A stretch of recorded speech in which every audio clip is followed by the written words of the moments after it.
Janet, can this be a real thing? Can I?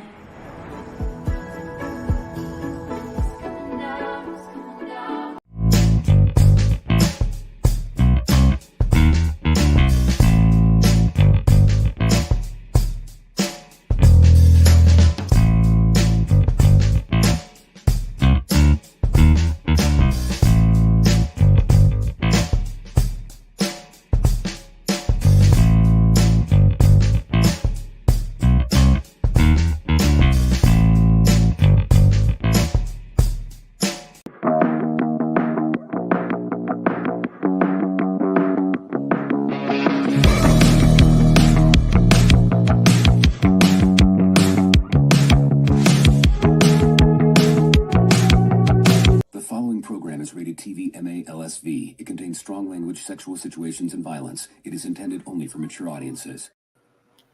Hello, hello, hello. Welcome to the Friday Night Chit Show. Welcome for hanging out with us tonight. And I want to say thank you to Orange Hat and Ruben for joining me. How are you guys tonight? You're back? Yeah, you weren't here last week. How are you, Ruben? How are you doing? I'm okay. I was on a frame, so if I go here, it shuts my. I have to move over a little bit. There, right there. Hello. You just had a Biden moment. What the hell did you just say? I don't even literally did that in an interview. In that interview with what's his name from CNN. He's like, yeah. Well, I have been running analysis on what Biden's actually saying, and I have no idea. Yeah. AI doesn't even know what he says. How do you miss that? What? Well, I just want to say hi to everybody. And, well, we've had a really eventful since last Saturday. We have been. It's really so been much pretty boring. Crap has been going on. You know, it's been like we're in history right now. We've made history, our country. History is now upon us. And most people that are alive in the United States, I'd say, have never had this type of thing going on in their life. Because I think most of us don't even, we were young when I think it was, what was it? Wasn't it Ronald Reagan was the last person that was shot at, president-wise? Yes. Well, hit. The last person that was hit. Last person that was hit. Yes. And I think the one I remember was the one that shot the Beatle. I remember everybody talking about that one. Yeah, John Lennon. When John Lennon was shot, I remember that more than anything else until this one. You know, for an iconic person to be shot. Mm-hmm. So, and then 9/11, of course. You know, that was the biggest thing that's ever happened in my lifetime since before this.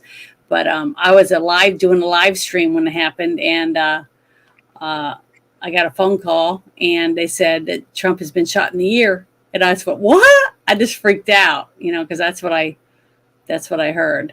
And then people in the chat were saying, no, his ear got grazed, but yeah, he did get shot. And I didn't know anything about the other people. But when I saw the videos and stuff, I was like, I just couldn't believe it. It was just shocking to me that anyone would get that close. Anyone would be able to get that close. But then I started thinking about what happened in Las Vegas and how far that guy was shooting at, even at night, and he was shooting people. So, and he was supposedly by himself doing it. There's a difference between a very skilled shooter and a very non-skilled shooter. Mm-hmm. Well, the guy that I told you about that did the interview with Waters, right? Yeah. He told everybody that a young recruit has to be able to shoot farther than what that kid did to be able to graduate from boot camp. So he said he could train you in, 3 or 4 times and you would be able to do that. So basically, even if he was a dweeb or whatever, he got enough training to be able to shoot. And when you saw that one video that I posted, if Trump hadn't turned his head, he wouldn't be here, period. That's a fact. No, he so whether anyone wants to believe he was a dumb dweeb and he doesn't know what the hell he's doing, well, they can say that, but apparently he knew what he was doing. And even that guy said that somebody could shoot with just a regular rifle, would have been able to do that from the distance that he shot it from. So a lot of stuff's coming out little at a time. And they're supposed to have like meetings on Monday, right? Where they're going to interview some of these people, the Secret Service. They're going to be hauling that Cheadle bitch into the Senate hearing or into a Senate hearing on Monday. And they're going to be chewing her ass out. They said, we're pulling you in on Monday. You're going to answer the subpoena or we're going to have you arrested. And they'll be interviewing everyone that was involved, right? Pretty much. Pretty much. All the Secret Service agents, including the DHS agents that were there who weren't Secret Service. Apparently, that's also come out, folks. So, yeah, they were like just like contractors. Senator Hawley, thank you to the person who sent that. Yeah, I was told that they were Homeland Security people. So they're not specifically trained to protect someone like the President of the United States type of thing. Nope. So, man, they made a bunch of mistakes. And I knew that we were screwed, or they were screwed, basically, when I heard the police officers call, or someone that was in the police officer's department that called in and said, hey, we were only hired to, for parking and traffic. We're not people that have snipers and all that shit. And the government fucking tried putting that on the police. On someone else. So the government tried putting that on the police. And the fucking police came out and they're like, the fuck you are blaming this shit on us. You ain't blaming this shit on us. Mm-hmm. Yeah, we weren't told any of that shit that you just said. But everybody just to remember one thing that's not being spoken about.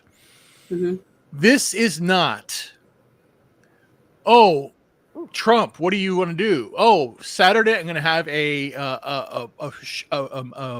rally in Butler. Let's get that done. Okay, great. Mm-hmm. And it happens. No, this was over a month in planning, and over a month ago, the Secret Service went there and already posted out and did stuff. They had it already planned out. Mm-hmm. So this whole no, you were supposed to do it. You're supposed to do it. It's all bullshit. It's all lies. They're just basically they don't want to take responsibility. So it's bigger than you think. Yeah. Well, it's unfolding, and I'm thankful because it almost seems like this whole event has caused real journalists to come out of the woodworks, because we've had nothing but, the people that sit around the coffee table and drink coffee and talk about comments, on the news and shit like that. Not real news. But like it's so disingenuous. It's so disingenuous. It is. I know. That's what I mean. These assholes are now suddenly objective. The one video. No, the one video. Because again, I said it. Did I mention? I thought I mentioned it before, where they actually show Biden going up the stairs, which they never show. They stopped showing it because of what happened. Yeah. And they specifically showed it. You have Jake Tapper giving the golf style reply. He's walking up slowly. You see, he's unsteady. Yeah. What's he gonna do? He's commenting on it, and it's like, because again, they are that stupid. There's this video it's an old FedEx commercial where the guy says, "Any ideas? What do you want to do?" Well, we should use FedEx, sir. Anybody agree with that? No. And then when no one said anything, and then the guy said, "You know what? I have an idea." Yes, sir. What do you think? Let's use FedEx. Let's do it. And then the guy goes, it was my idea. Yeah, but again, it's like we've been saying this for all this time. Yeah, mm-hmm. I was saying it before he even ran. That I can't even believe he's up on the stage with all the other with Camilla and the rest of them, because he's been turned down so many times because of all the lies and the plagiarism, and he shuffles. He reminds me of when he puts his hands like this and he shuffles along. He looks like that one guy from The Simpsons, that runs the nuclear plant or whatever. Owns it. Fucking Burns. Yeah, Burns. That's who it reminds me of. It's like, or Frankenstein or something. But to start off tonight, I wanted to do something funny, and because everything's so gloomy. But I saw this, and it came from the Trump is I have to say one thing before you show this. This is mean. This was pure. Life imitates art. Trump is a Chad. based upon the following what you're going to show here. Yeah, this was so funny, and I don't know if everybody saw this, but if you want, I will share it in the chat so you guys can see it. But if you have X, but when I saw this, I was like, holy shit! I was sharing it with everybody because I thought it was so funny, and it was like, yeah, that's our Trump. You know, he's a man eater, you know, or a lady eater, or whatever you want to call him. But he is a stud muffin. So I want to share this with everybody. A kitty eater. Yeah, a kitty eater. That's right. But see this picture? It's a close up of Trump, and there's a woman standing behind him, and we were wondering what is she doing with her hand. So I'm gonna make sure it's turned up, and I'm gonna start it. Here we go. This is her ode to Michael Jackson. But what was funny is I'm going to read you this, what it said on the actual tweet. It said, oh, darn, I got to make it smaller real quick. Here you go. It says, post-assassination Trump is such a stud that the pussies are grabbing themselves. So I just thought that was wonderful, and it made me laugh. Because I don't know what she was doing, but all I could think of as a woman myself is the fact that when you wear a certain type of skirt, okay, it's really tight over your hips and your legs to show your curvage, right?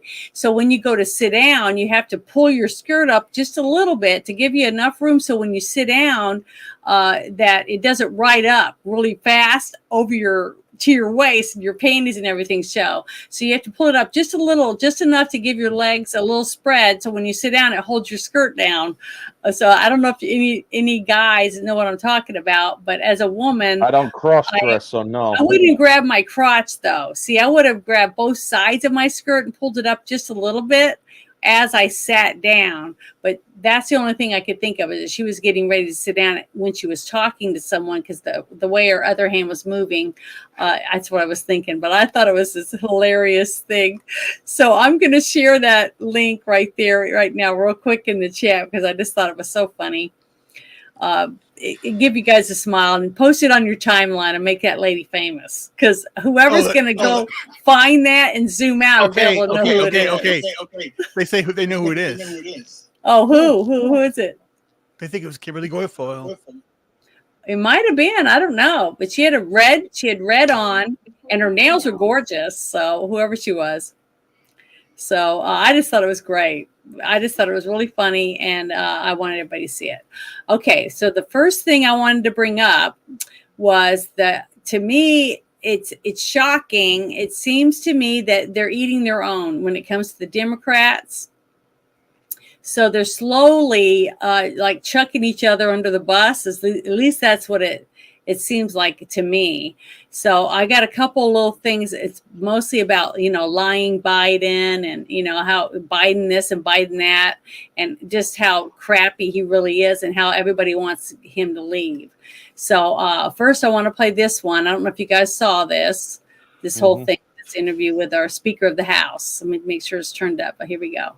For 3.5 years have been covering up this glaring problem. The staff in the White House have been covering it up, and so have the Democrats in Congress.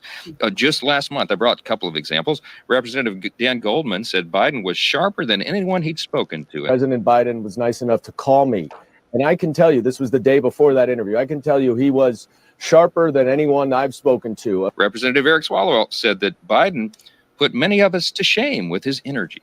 As he says every day, watch me, and he puts many of us to shame with his energy. I mean, there are example after example after example, leading Democrats and noteworthy Democrats on the Hill who have not been in the dark about this. They've been saying things I think most of them understand is simply not true, and they've misled the American people. Okay, so this guy, though, did you see the expressions on his face? Like they're trying not to die laughing, because it's ridiculous that we have so many people in office and on the news covering for Biden this whole time. And we knew it, normal people that saw him and paid attention and stuff before he even became president. We were like, I can't believe that this guy got 81 million votes. I mean, why would anyone in the right mind want to vote for someone who can't even walk up a flight of stairs? I mean, how is he representing us around the world? Zombies and dead people aren't in their right minds. So, speaking of that, what do you think his vote count will be at the end of the day? You mean how bad will the Biden presidency fall?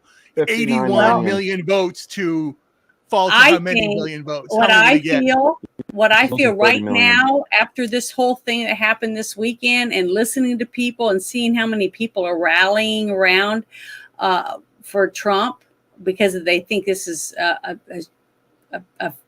farce, basically. I honestly, I think we might even have 48 states that are red for Trump. That's what I think.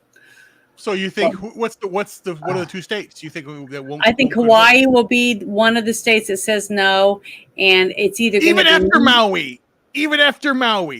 Mm-hmm. I really do hate to say that. It's either going to be these are the three. I think three states. I'm more than likely it's going to be California, New York, and Hawaii. That's not going to vote for Trump. Orange Hat thinks New York's going to turn. New York. I have often said this, folks, and yes, New York has turned into a battleground state, as John M says in your channel. Yeah, I think it's going to be close. But I often said over the years, and I have remained consistent on this, that when I hear dumbasses like Ben Shapiro and fucking Liberal Hive Mind, as much as I like Liberal Hive Mind, he's late on the news all the time. He's like a day late and $1 short. But a lot of these people often, and even the guy that I really like, Black Conservative Perspective, they all love to trash New York. They all love to shit on New York. And it's like, man, if you guys are going to fucking shit on New York, shit on New York City, because that's where all the fucking libtards are. The thing is, New York is more red than they all give people credit, or than they give it credit for. When Molinaro was going up against not Hochul, but the dumbass that was grabbing women and shit. What was his damn name? Forget him. He's a fucking Italian. I'm not going to say the word that I wanted to. But anyway, the thing is, he was Cuomo. That was his name. Thank you. Molinaro had 95% of the state's districts. All voted red. New York, Rochester, Buffalo, and Albany voted blue. That was it. And it's like, go fuck yourself. The fact that I have often advocated for an electoral college on the state gubernatorial level for when it comes to deciding who the governor is, because it shouldn't be up to the cities and the major population centers to decide who governs an entire state. Because even when it came down to Hochul versus Zeldin was like 10,000 votes shy. That's a lot, or that's not a lot of votes, folks. That's a close call. Yeah, that's really close. That's almost within margin of error. So, I do believe that AOC is actually getting contested in her next one. She won her primary, but she's actually getting contested in her district. And people are actually saying, screw this bitch. Tina Laporte or something. When it comes to New York, if you go to places like where I live, you are going to see way more conservatives than liberals. You will see some liberals around here. I'm not saying that there aren't. I'm actually friends with some of them because, well, they're not sane liberals. Some of them are, but not all of them. But you also have but if you go up into the northern Adirondacks, northern New York folks, and the upper part of New York, that is pretty much scarlet red. And they are not ever going to vote Democrat. Well, see, that's the fact, though, is I got in an argument with someone. This was only like, I guess, 7 or 8 years ago. An adult, a grown-up, over 40. Okay, I got in an argument with this person, a woman, And because she didn't understand when I was trying to explain to her, because she was saying that we should go to popular vote. And I was like, no, we can't do that. That's ridiculous. And she's like, why not? It should be the people. It shouldn't be the states or whatever. And I said, okay, let me put this into perspective for you. I said, did you know that the city of New York, just the city, will outvote Arkansas, Oklahoma, Missouri? And I go add a few other little states in there. And that's just one city outvotes 3 states, 4 states. So how can you say that the people in a state don't have the right to have a say because there's not enough people there, because it's rural, because it's mostly farmers and, people like that. And in the city, they're packed on top of each other like sardines in huge buildings. That's why they have so many people there. And why you have that? Why you don't want to have an actual popular vote, regardless? It's basically a popularity contest based upon the most votes. So if you basically if you say, just using your own analogy too, you basically say that that you can't have chickens and eggs. So you can't have chickens, bees, or goats on your property.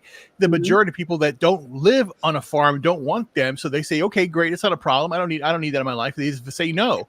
Dude, that's again. But then someone that lives out in the country, then they say, hey, well, why? But you don't need that. Why do you need cows and all that stuff? Just go down to the grocery store. Get your food there, go get some Starbucks for coffee. What are you doing? You don't need a tractor. Just try your lift, they don't understand. So that's the same mentality.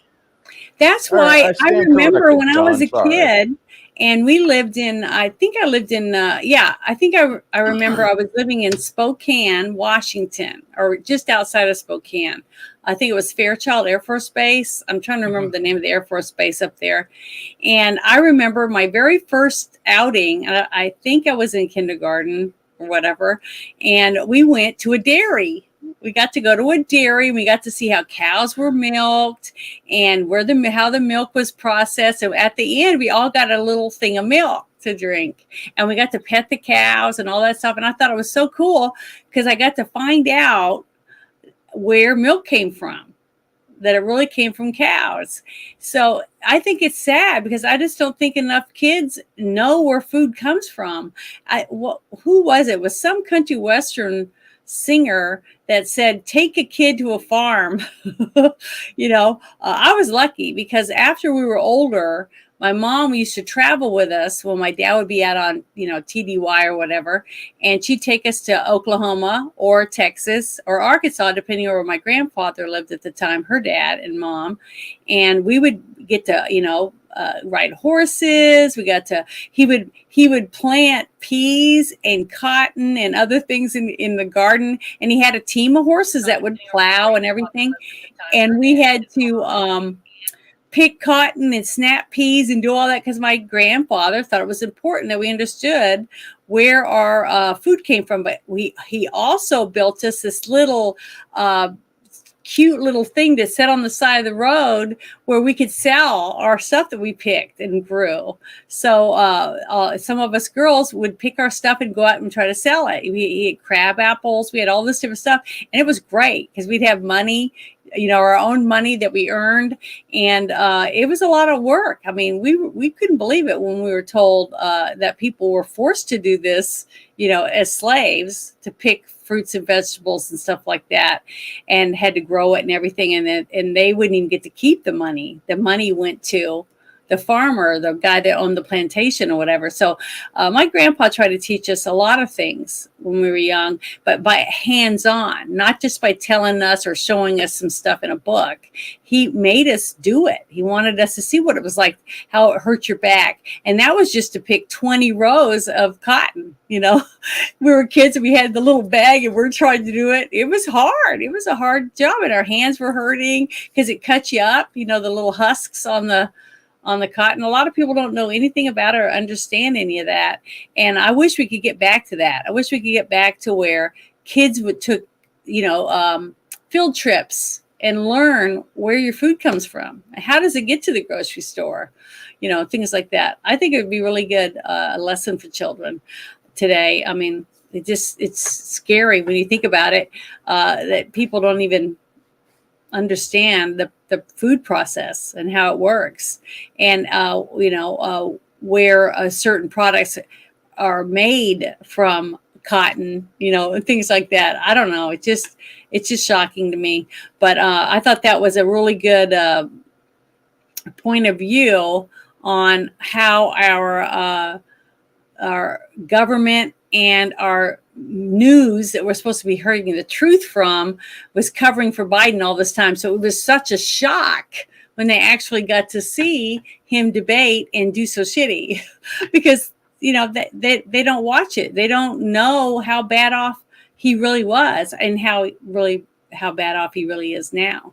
But here, I want to show this next one. Let me see. It's in, let me see. I gotta find it because I don't know why I can't ever get these in order. It just drives me nuts. I think it's this one. No, it's this one. I think. Oh my God, I suck at this stuff. Okay, I think it's this one. Well, yeah, some girls will say that. This was supposed to be the speaker talking about Biden and the borders and stuff, but I just can't see it right now. I think this is it, but that's the ad. That's not it. Okay, I'm going to try this one. I think this is the right one. Darn it. I just suck at this so bad. All right. Is this the same one I just played? Could be. I don't know. I'm going to try it and see, but I don't think it is. But I think this is the new one. Okay, here we go. Yeah. I think it's turned up. Yeah. Now, the SAVE Act. Illegal immigrants pouring into the country. Like, we've lost that story in the last couple of weeks, but millions have come in. And let's say even a small percentage manages to vote because they think they can reasonably believe that they're allowed to. Yeah. What of this? Well, it's a very serious problem. And the Democrats are trying to pretend as though it's not. We know that. We have millions. By our count, we believe maybe as many as 16 million illegals in the country since Joe Biden took the Oval Office. From day one, he started issuing executive orders, open the border wide. Here's the problem. In all the states right now, it's really easy to register to vote. And when the illegals go to the local welfare office or the local government office and they sign up for benefits, which most of them do, they give them the registration card. All you got to do is check a box. Are you a U.S. citizen? We know that many illegals have already done that. Some states have already done their own audits. They've shown you got thousands of people. That's enough right now to throw an election, to change the outcome of a congressional seat. The majorities in one of the chambers of the Congress. So or the maybe legislation will say what? So the SAVE Act was passed in the House a couple of hours ago. By the way, 198 Democrats voted against it. What does the bill do? How many Democrats voted for requiring only illegal American citizens to vote? Five of them, right? That's all the bill says. You have to be a U.S. citizen. Oh, you smoked them out on that one. Oh, yeah. I mean, it's devastating for them because there's no way to argue against the necessity of this bill. All it does is it requires the registrars of voters or in all these offices where they're doing this to require proof of citizenship. Currently under federal law, believe it or not, the way the courts have interpreted it, they can't ask for proof. So everybody can fill out this form fraudulently, and that's a serious problem. All right. Okay. So basically, that is one reason why they wanted the borders wide open, because they knew at the beginning that there's no way that Biden's going to be able to do 2 terms unless they cheat. And the only way to cheat the second time around, basically they couldn't do the exact same thing with ballots in the middle of the night, all this stuff without a COVID type something going on. So they had to have illegals that they're giving, flying all over the place, giving them hotels, giving them food, giving them clothes, giving them jobs or whatever to get the votes. And the fact that only 5 Democrats voted to make sure they have to be citizens of the United States to vote proves to me that they knew they couldn't win. They had to cheat. This is the only way. I mean, what why are we going to work every day and paying taxes if us being a citizen doesn't mean anything? If we have no privileges higher than a criminal that can walk across the border, which is a criminal because they broke the law as soon as they walked over the border, okay? And then to see him sit there and say that made me a stomach turn, because basically the whole time Trump was in office, he was trying to build this wall. And they dragged their feet. They dragged their feet over Obamacare. They dragged their feet over getting the border wall built. The funding was always messed up. There was always a problem. Then the COVID, and it was like they didn't do shit to help Trump get anything finished. And he did as much as he could by himself. And now he's about to get it again. And they're all having to realize that we, you and me, the ones that are backing Trump, are saying, F you, to all of them. You get your asses in there or we're not going to vote for you, because we're voting for Trump, and we're going to vote for people who want Trump in office because he's already proven that he does what he says he's going to do. So basically, we're screwed again if we can't do something about stopping these illegals from being able to vote. And when you get in a car accident and you got all these illegals having truck accidents, killing people, other pedestrians, and they get out and they can't even speak English, how do they pass the test to get a driver's license if they can't even read the test? You see, it's ridiculous. The states that are giving these people driver's licenses and the ones that are just handing them voters registration, that's all illegal. They know they're not a legal citizen. Have you guys ever played Democrat Monopoly? You pass go, you collect $1,500, especially if you're illegal, or if you're illegal. If you're an American citizen, you pass go, you go to jail. Yeah, it's ridiculous. It's disgusting, because my parents, I've watched my parents, they worked my whole life. I don't remember them not having jobs, right? And when they would get hurt, all the shit they had to go through for workman's comp, just to get a few months of checks till they got well enough to where they could go back to work. And they had to fight for every penny. I mean, there was so much paperwork, and it was, all these doctor bills and all the shit just to prove that they actually got hurt. And then these people can walk over the border after all the people that lost their jobs in the military and at businesses because they wouldn't get jabbed up. I'm one of them. I said, no, I wouldn't get it. And guess what? I couldn't get any jobs on any movies or any sets or anything because I didn't have a card. So I had to take whatever independent stuff I could get, which meant you don't get your SAG card. You don't get anything because you treated like dirt, basically, because I wouldn't get a jab. Okay. So the fact that they kicked military out and people lost their jobs because they wouldn't get the shot was wrong. And now they're letting all these people come over the border, never even had a shot since they were born, basically. And that's okay now. You see, to me, it pisses me off that these people are being given money that other people have worked 30 years for.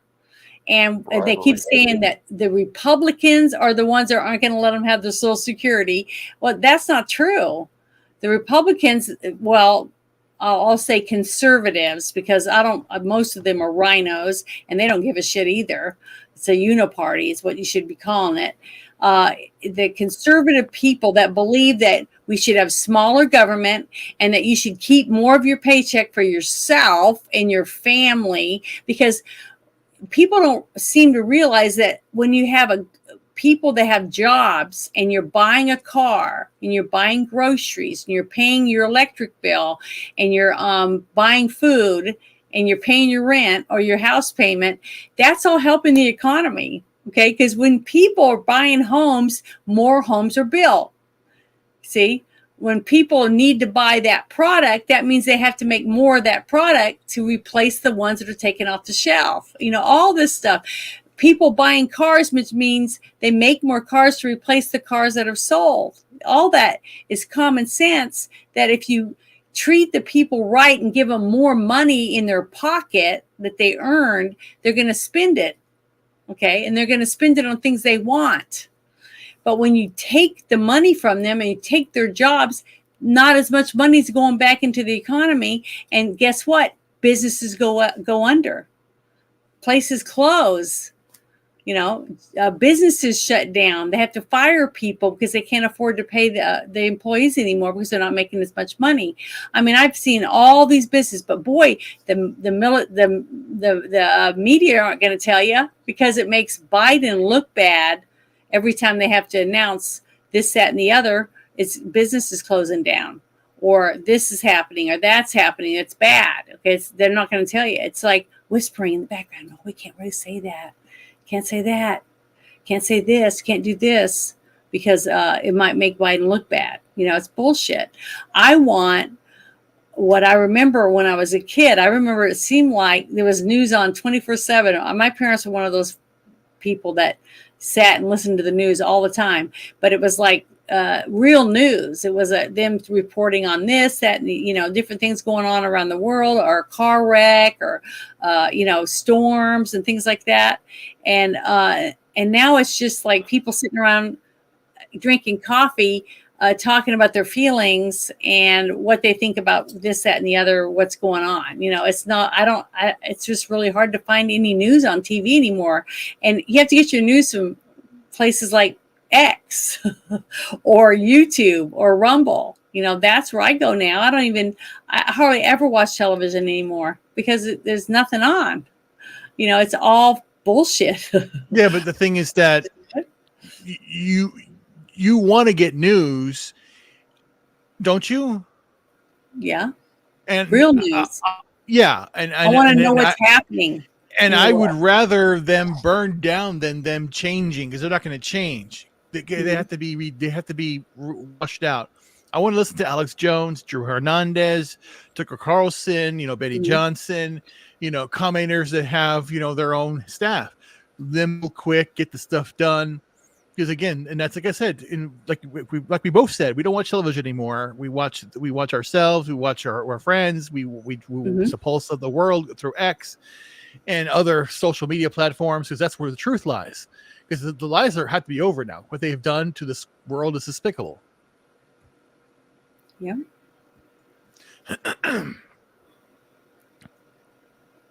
So let me close that off. I'm gonna this next thing I want to share is I just thought it was interesting when I saw this ad, because it's like the Democrats are beginning to eat themselves. They're infighting constantly, and I'm seeing more and more and more of these different Democrats fighting each other over this, that, and the other, because they don't agree with what the other one wants to do, that type of stuff. So I just think it's pretty interesting. And I hope this is the right one, but I don't know. Is this the same one I just did? No, this is a new ad that has been put out by the Democrats. And I wanted everybody to see this. I thought it was pretty interesting. President Biden, you saved democracy in 2020. Now you have a chance to do it again. It's time to pass the torch and let us choose a new nominee. One who can bring new energy, new hope, and make sure Donald Trump never gets near the White House again. Our country's future is in your hands. So please, you are. Pass the torch, Joe. Pass the torch. Pass the torch. Pass the torch. Pass the Torch is responsible for the content of this advertising. There you go. Did you guys see that yet? Look at no. Okay, well I'm gonna copy this, and I want to put it in the chat for anybody who is interested in sharing this. They are panicking. They are like they're done. They're done. They realize they know it. They know that they have nobody. They have nobody. But here's the thing. Here's the thing. Uh-huh. They're gonna try it again.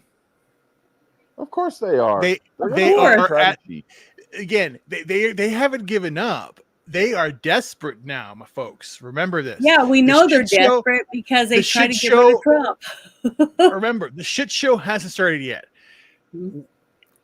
I think they won't stop until he's out. He's completely gone.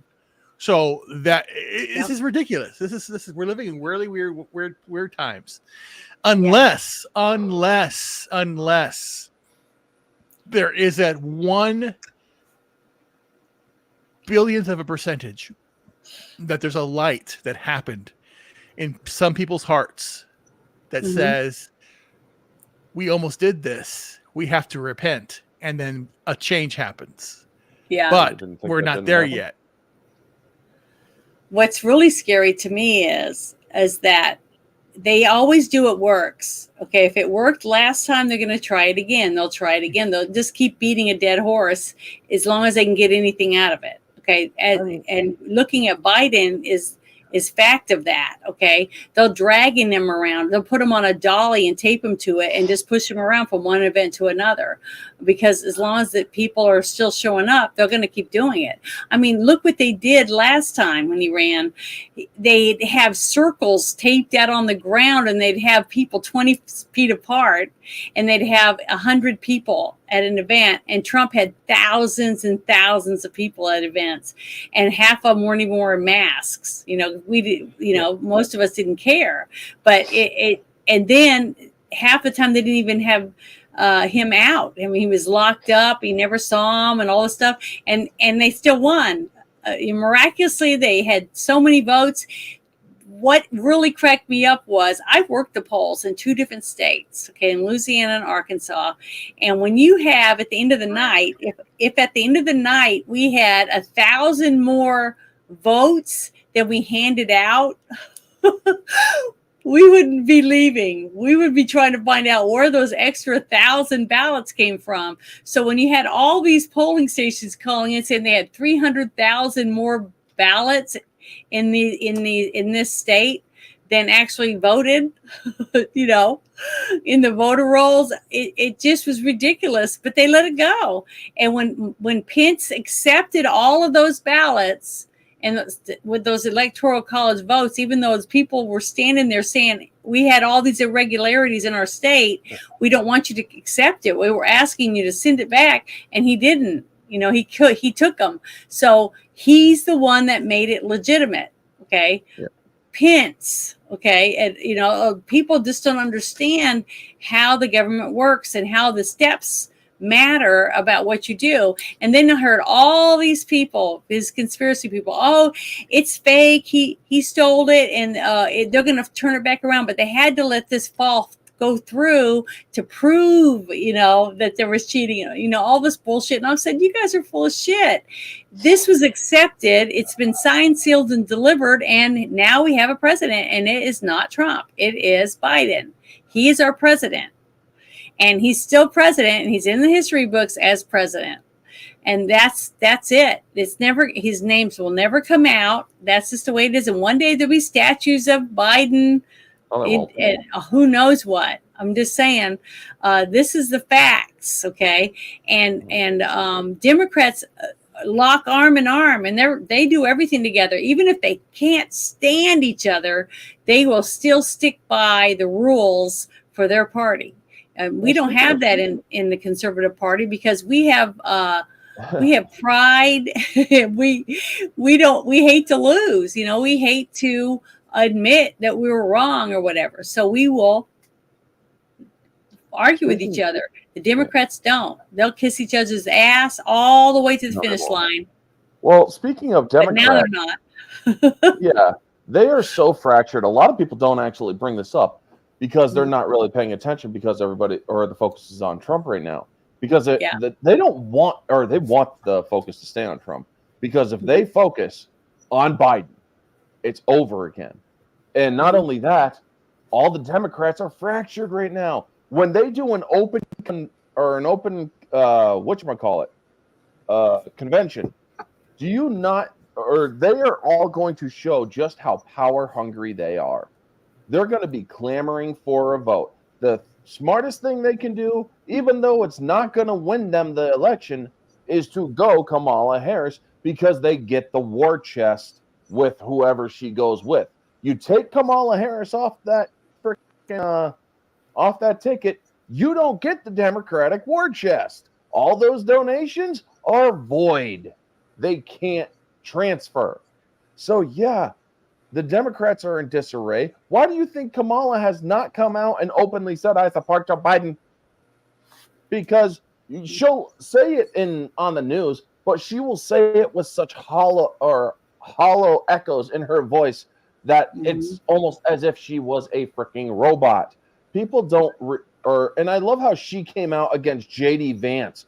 It's like JD Vance has no interest in serving the country. It's like, right. And what the fuck did you do to serve your country? Oh, right. That's right. You got on your fucking knees and sucked like a good little whore.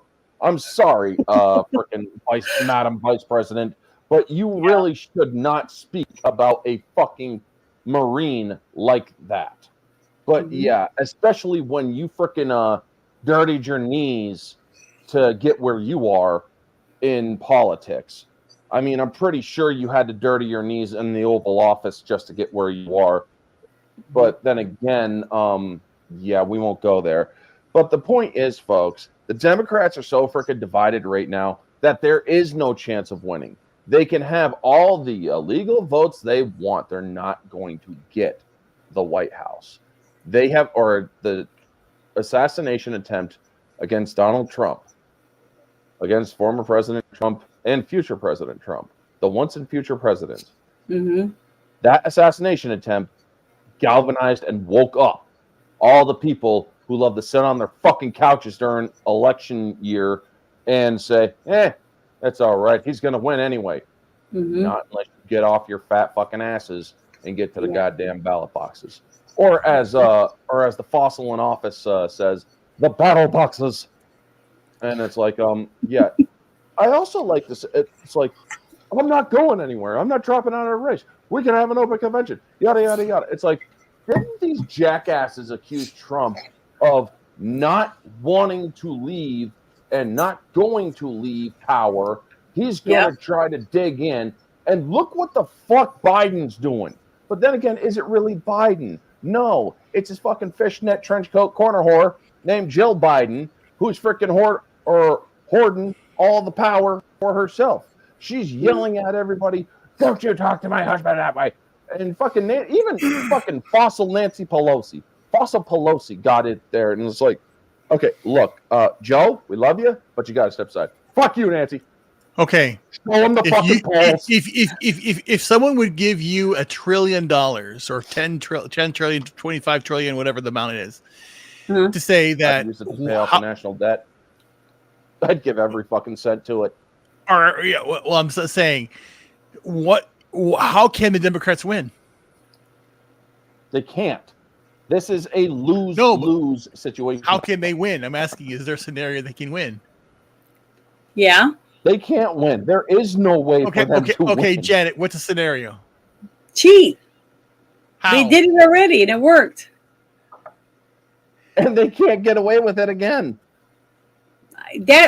Who says? Are you going to be at the polls, working the polls to keep people from cheating when you're there? No. See, that's what I'm trying. That's what I tell people. They can cheat because they did last time, and if the people in charge don't step up and stop them from cheating again, they're going to do it again. Okay, that's all I'm saying. They did it last time, but they may not do it in the exact same polling place that they did last time. They'll just pick different ones to get the cheat in. Okay, and they just have to pick different states this time and pick these different states to do it. Now, honestly, if it's an honest election, I really think that we're going to have, like I said, how many states? I think at least 47 states are going to vote for Trump. I think that's more than it's ever done. But I don't know for sure. That's my gut feeling. If it's fair, if it's a fair election. Is there any way that RFK Jr. or any other third-party candidate could make a dent in the race? I don't know of anyone that I think they could step up and make a dent. Because if anybody right now that steps up, it's going to be on the left, not on the right this time. Janet, from Rough Girl in my chat, are those Govey curtain lights? or Gobi curtain yes. And you use your Okay. phone. It's an app on your phone, and you can adjust it. Let me see. I'll show her real quick. That's what I was getting ready to do, but I can't write Call me later, on Buff my Girl. thing here. It won't work. It's called Gobi Home, and you click on the little app, and it has like, now if I back it up some, you can do a whole scene like a waterfall, a big heart. And my favorite one is this one because I like it because it looks like it could be it's a meteor shower, the one that I have on right now. But this is the other one that I like to use, is Bubbles. I think it's really pretty. And you can also use a solid color if you like the different colors. See? Nice. So I like it. I think it's really cool that you can do it, and you can change the brightness. You can make it really, really bright, or you can make it a little dimmer. Yeah, I really like it. And I have a curtain rod, a curved one, that you put on your shower to give you a little more elbow room, hanging from my ceiling. And then I just bought some black curtains, and I have the the little holders holding the curtain up. And then on that is where I got the light strung, hanging from it. And then I have a little switch right over here where I can just flip it on and off. But yeah, that's what it is. I love them. I think it's great. You have a good night too. So just wanted her to see it. Okay, I'm sorry. Now we'll go back to what we were discussing, because the next thing I wanted to talk about was Corey's funeral service. If I wanted to spotlight on that before we got into the other heavy subject. If anybody wants to let me share that real quick. Let's see. Yeah, here it is. I just think it's so sad that someone had to die at a Trump rally. But the thing is, everything I've seen, interviews and stuff, nobody blames, the conservatives or Trump. Nobody blames him for it. So I'm glad about that, except for some MSNBC. liberals. MSNBC is definitely have. constantly. But I'm gonna push play on here so we can. I think I got it turned up. Where is the? Oh, here it is. Yeah, it's up. Okay, here we go.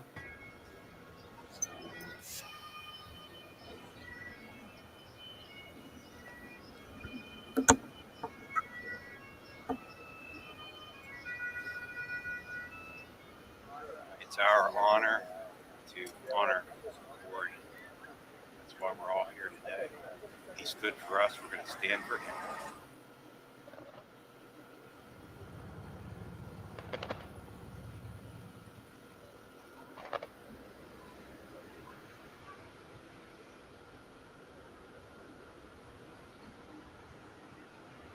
We're here to support the family of Corey Comparator. He's a pillar in our community. We're also here to support America. We were attacked. Our country was attacked senselessly, and we lost lives. It doesn't surprise me so many people showed up, especially volunteer firemen, retired volunteer firemen. It's a family you saw today. So we didn't personally know Corey, but we knew he was a big part of the community. We wanted to do something nice to to honor Corey. So we decided to put a sign in our yard for everyone to view as they went by today. You did good. Here in our town, we just support one another quite a bit, and we have each other's backs no matter what, and God is a really heavy presence in our community.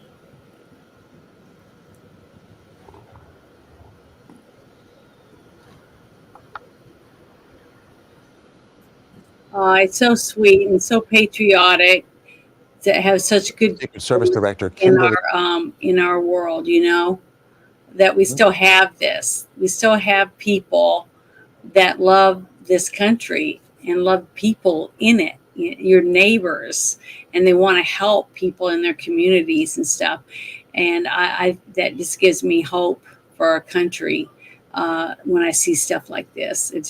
It warms my heart. It's a sad reason why these people had to do this, but it was just like after 9/11, people rallied together and wanted to help other people out of the kindness of their heart, and it wasn't something that they felt they had to be forced into doing.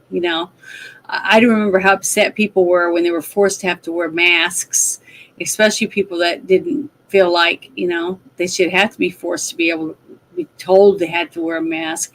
And now we find out the mask didn't even really help. It was basically a psychological thing. And what's sad is I still see people driving around in the cars with masks on, and see people shopping and everything thinking masks work. I have allergies so bad.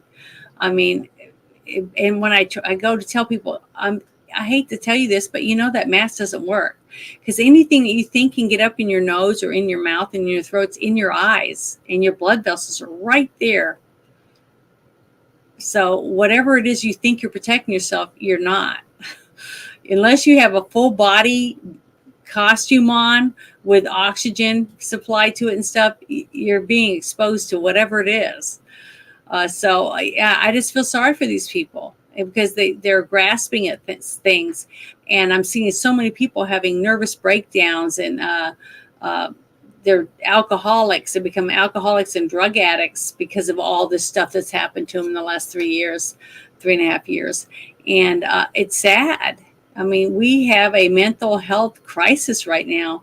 That's another thing that Trump's going to deal with. All these people whose lives have been broken because of losing their jobs, or because they've had 15 boosters, and stuff, and they're still getting sick, because their immune system is shot, or whatever it is. We have got to find out how we can help people, and that's going to be another burden on top of Trump that people are going to expect him to fix, of which it's not going to be something you can fix overnight. It's just a lot going to be on Trump's plate, trying to get back jobs, get us medically independent, where we can have our own drugs. We don't have to rely on another country for drugs, or chips for computers, or car parts, oil, food, all these things, and to close our borders. It's just a big, huge burden. It's going to be on Trump as soon as he steps in office, and then everybody's going to demand that he can take care of it, and get it fixed. So that's why it's going to be so important that we get state representatives, senators, and congressmen all voted in too, that are MAGA people that will support Trump and get some of this stuff passed in these states. That's why I constantly say, you have to start with your state. You got to take back your towns, your schools, your communities, your cities, and your state. Because if we can take our states back, we'll eventually end up with our federal government back. But it's going to be us. We have to help. We have to help our states to win. That's the only way we're going to win, is by taking it back, us. And you don't have to do it through shooting a bunch of people or anything like that. You do it by going and being active in your communities.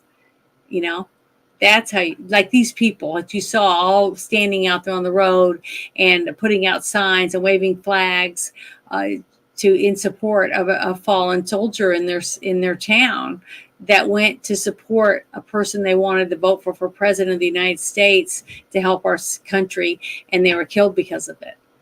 Okay, so us standing side by side, showing our support for each other, is how we're going to win. I really do. I really do believe that. What do you guys think? I think that Keith Olbermann's freaking out again and hopefully gets sued. Not again. What now? What? Day ago. You're right. You're right. Yeah, this thing. Why is Trump lying about the assassination attempt? 5 days later, no confirmation, not even an anonymous statement from law enforcement or a medical authority that he was hit by a bullet. Why? Why lie? They've been saying that. You can see the pictures. It shows you bullets whizzing by his head. Yep. And it's he just doesn't want to see it. he is just what? No, you're right. Keith Olbermann is just a massive, and I'm going to use this word accurately, folks. He's a massive retard. He is held back and hindered, which is the definition of retarded. He is held back and hindered by his own Trump derangement syndrome, his Trump anxiety syndrome, which is actually a clinical diagnosis nowadays. There's actually a thing called a clinical diagnosis called Trump anxiety syndrome. And retards like Keith Olbermann, Joy Reid, who privatized her account recently. So yeah. Oh, really? Yeah, she locked her account after she started bitching about Trump and whatnot and getting hit with the glass shit. And it's like, fuck you, you dumb bitch. Get out of here. But it's, oh my gosh, it is just so fucking hilarious. But yeah, it's just, I find it hilarious that these people are so fucking deranged. But I am also freaking happy about somebody like Libs of TikTok, who has been on a fucking crusade over the last week. Holy shit, that woman. I mean, don't get me wrong, folks. I do not like cancel culture, and a lot of people say, oh, she's engaging in cancel culture. No, she is engaging as what's known as accountability culture. There is a difference. You do not freaking say shit like that on a public forum and expect your bosses not to find out. Because, yeah, people tend to shy away from freaks who are wishing death upon a president. And just so you know, folks, I blocked a fucking family member when she decided to say, by the way, I fucking hate that he missed. And it's like, guess what? You being family is not protecting you. I am blocking you, and you're damn lucky that you are a retired Marine and you're not currently fucking employed, because I would have sent that fucking comment to your employer. I don't care if you're fucking family. I don't care if you are fucking my second cousin, first cousin. I don't care if you're my fucking brother or sister. You say that shit on my fucking comment sections, I'm reporting your ass. You see, I've never would ever think about that. I said the other night that I cried when Bill Clinton won. Okay, I cried. Okay, not because I hated Bill Clinton. I cried because of what I thought was going to happen to our country, where the direction our country was going, right? And then when Obama won, I did the same thing. I cried again. Because I'm like, why can't people see what these people are doing to our country? Why can't they open their eyes and understand they're taking our rights away? Yeah, you're getting some free stuff for a little while, but that only lasts so long. When the money runs out, when there's nobody working anymore, we have less than 50% of the United States of Americans are putting in to the system. And when it gets down to 30%, where do you think we're going to be? You know, where's our country going to be? Are we going to be able to defend our borders anymore? I mean, here's the thing. A lot of people say that we are losing our freedoms, which we are and whatnot. I mean, you can actually now draw a fucking comparison to episode 3 in Star Wars, folks. In order to remain, or in order to continue, or remain stability, or in order to ensure remaining stability and security, the Republic must be reorganized into the first American empire. Except that's going to be Joe Biden's speech, because we all saw him. Well, no, actually, a lot of people would love to say that it's Trump, because a lot of people actually have been putting Trump's face over Palpatine. The attempt on my life has left me scarred and deformed. But I assure you, my resolve has never been stronger. And it's like, look, I get that fucking works on his ass. Or I get that fucking works with the words in that certain fucking section of that speech. But that speech was entirely fucking communist. Because it's like, this is how liberty dies, with thunderous applause. I mean, she said it perfectly in the fucking film. And, oh my God, I'm going on and nerd for a moment. But yeah, it's like, I wouldn't compare Trump to Palpatine. Palpatine fucking was killing world and shit. Well, the people that I know that's done that, they were doing it because it was funny. Oh yeah, And I know. knew They're didn't doing it mean because it's funny and it's that all they good think fun, and I Trump get is a that. communist or anything like that. So, Yeah. to me, I mean, thought it it's was mostly MAGA people doing it. So I know Yeah, that they're doing it in all, or I know that they're doing it in all good fun and Yeah. shit. But it's like, part of me is like, pick a better character, please.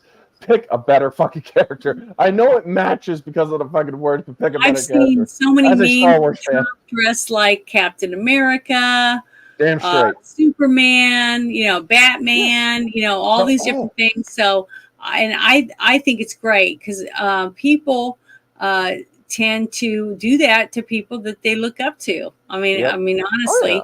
So I mean, I thought it was great.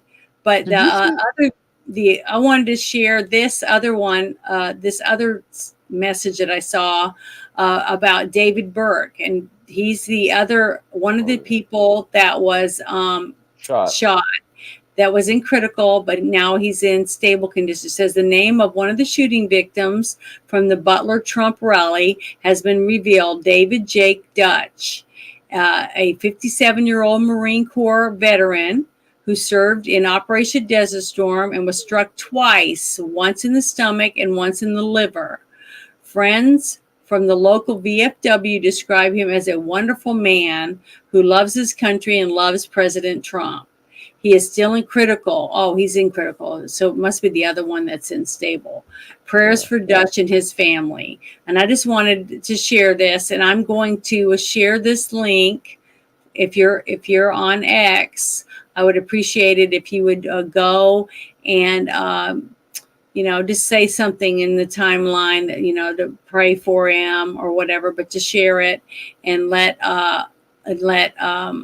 his family and friends know that we care about him, that we support him, because it's terrible what some of these people are having to go through in their families simply because they were going to a rally to support a person that they believe is going to help our country.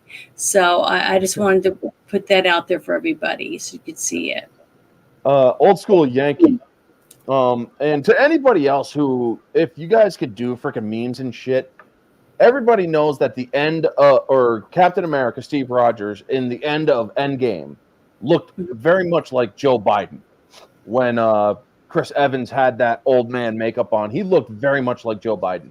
So they should make a fucking meme where Sam Wilson is saying, Mr. President, we need you to drop out of the race. And then show old Cap, no, I don't think I will.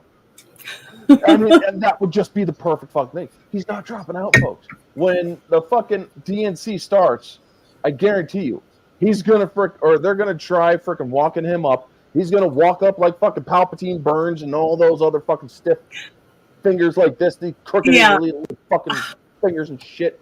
He's gonna have fucking spiders in his hair, and he's gonna freaking have a fossil dust coming out of his ears. And Joe Biden's gonna be like, I love this man. He's my husband. And I guarantee you, folks, when they're going back to the White House, she's probably fucking yelling at him, and he's probably curled up in a fucking fetal position. That woman is a fucking abuser. I'm telling you that right now. She was 13 when those two fucking met. I can't fucking tell you how old. He was their babysitter. Yeah. So, basically, Pretty sure he was probably touching her too, just like I'm sure he touching his daughter. was. And it's disgusting. But the thing is, this kind of life is the only life she knows, basically. Yeah. So Stockholm syndrome, where she actually took over. Yeah, basically. But I wanted to share this. This was something I shared on my timeline, but I want to share it because I believe in my heart that Trump didn't die because it was a miracle. I really do believe the hand of God, for whatever reason, got Trump to move his head right when he needed to, right when that bullet was coming, because he didn't know the bullet was headed to him. He didn't know. but he turned his head. And even if he did know, most people would just jump or scream or whatever. You wouldn't know what to do. The thing is, he didn't know it was coming, but God knew. And I want to show you this because this is the angle of where that bullet would have went, right here, right where my little hand is on there. And look at this.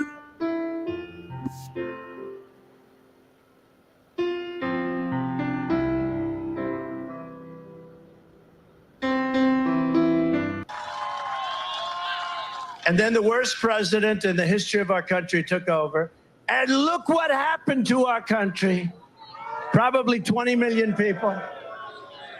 And you know, that's a little bit old, that chart. That chart's a couple of months old. And if you want to really see something that's said, take a look at what happened.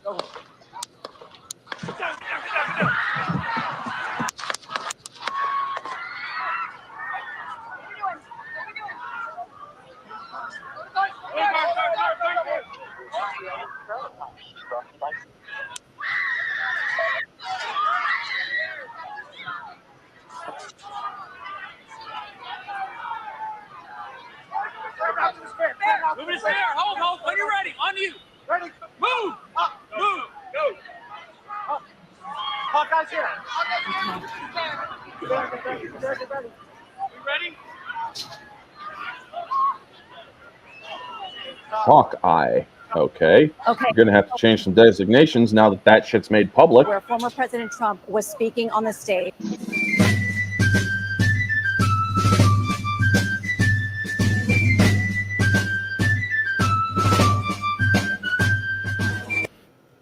But I just wanted to share that because when I saw David Harris had those pictures, the before and after, I just went, oh my God, it's a miracle. It really, to me, I can't stop thinking about it. It is a miracle that he's even alive.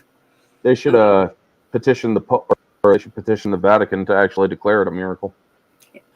I just don't see how it can't be. And then that picture I shared on my timeline too, about the bullet. You can see the bullet in midair. Old school Yankee. He was dead before Trump even got up. Yeah, I think he was dead. They put too. a bullet in him right after those shots rang out. They put a bullet in his ass. He shot 8 bullets. Or in his head. Yeah. And the thing is, this is why I really believe it was an inside job, because he got 8 rounds off. Okay. One guy got shot twice. The other guy got shot in the head after he pushed his wife to the ground and he jumped on top of his daughter. Yep. That was his funeral that we saw. Corey did that. And then there's another young man, a man that got shot in the throat. And he's the one that's not in critical now. I think he was some state representative's son or something like that. I don't know who he is yet, but as soon as I find out, I will try to show a video of him or a picture of him. The thing is that as soon as Trump grabbed his ear and went to his knees, they shot him. So whatever happened, and if he was working for someone or whatever, we won't know because he's gone. Yeah. And they wanted to make sure that they waited until he got as many rounds off as it took to take Trump out from what it seemed like it. Because that interview I showed last night on the Team Shit Show was a sniper, and that's what he did for a living. And he said that guy shouldn't have got a single round off, not one. Nope. They had him fucking tagged. Rounds, 8 shots. Okay. People, it's like click, click, click, click, click. Snap your finger that many times. That's a lot of time. And that other timeline that I showed, it showed 2 minutes, 2 full minutes from the minute people were yelling, there's a guy on the roof with a gun. Yep. There's a guy on the roof with a gun for 2 minutes. And Trump was just going on. All they had to do was get on the radio and say, get him out of there. There's a guy on the roof with a gun. Nobody would have been shot, because if Trump was out of the picture, there was no reason for him to shoot the gun to kill the other people. There's a lot of questions that need to be answered Monday. That's all I'm going to say on that bit. So, because here's the thing, I just folks. wanted people to see that, because that's how close Trump came to dying. It was a bullet. It grazed his ear, and we got to see where it would have hit him if the guy had been able to shoot and Trump hadn't moved his head. It is all very suspicious, old school Yank, because I mean, here's the thing. He should never have been on that stage. They knew it's coming out. They knew of this shit an hour before he fucking got up on that stage. He should never have even had the fucking rally. Yo, look. Hey, Iman, good to see you, man. Thanks. But, yeah, they should have never fucking let him up on the fucking rally. Yeah, the place was never secure. They never secured that place. He comes in with it a was rangefinder. too wide open. You know what, though? Honestly, if you think about it, rifle rangefinder, though. It wasn't as bad as the security was, we're lucky it was just that one guy. It could have been 16 people there with weapons wanting to shoot him. Yep. As bad as it was, the security was terrible. They did not secure that place at all. It was not secure. You're right. And so then here's the thing. Biden's like, we need to tone down the rhetoric. And he's even saying that to the media, and even the media, they fucking 48 hours later. But here's the fucking thing, folks, because I didn't get the rant about this last Saturday or last Friday because I wasn't here. I had family over. And everybody's like, oh, the Republicans need to tone down the rhetoric. I have a video on my phone here that I want to play. I'm going to play the video. You all know a lot of these clips. You all will know these. So, yeah, just listen to this shit and tell me, was it ever us that fucking was talking about violence and shit? I can't hear you. You have to turn it up a little louder. Better? I can't really hear it. I don't know if you guys can. Hold on. Better?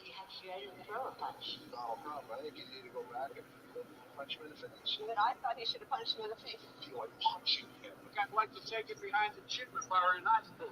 In high school, I'd take it behind the chin and beat the hell out of him. You know, I wish you were in high school, I could take it behind the chin.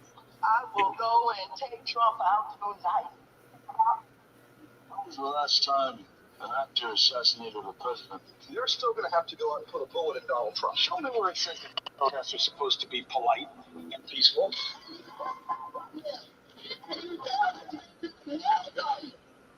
I have thought an awful lot about blowing up the White House. Please, get up in the face of some Congress people. People do what they do.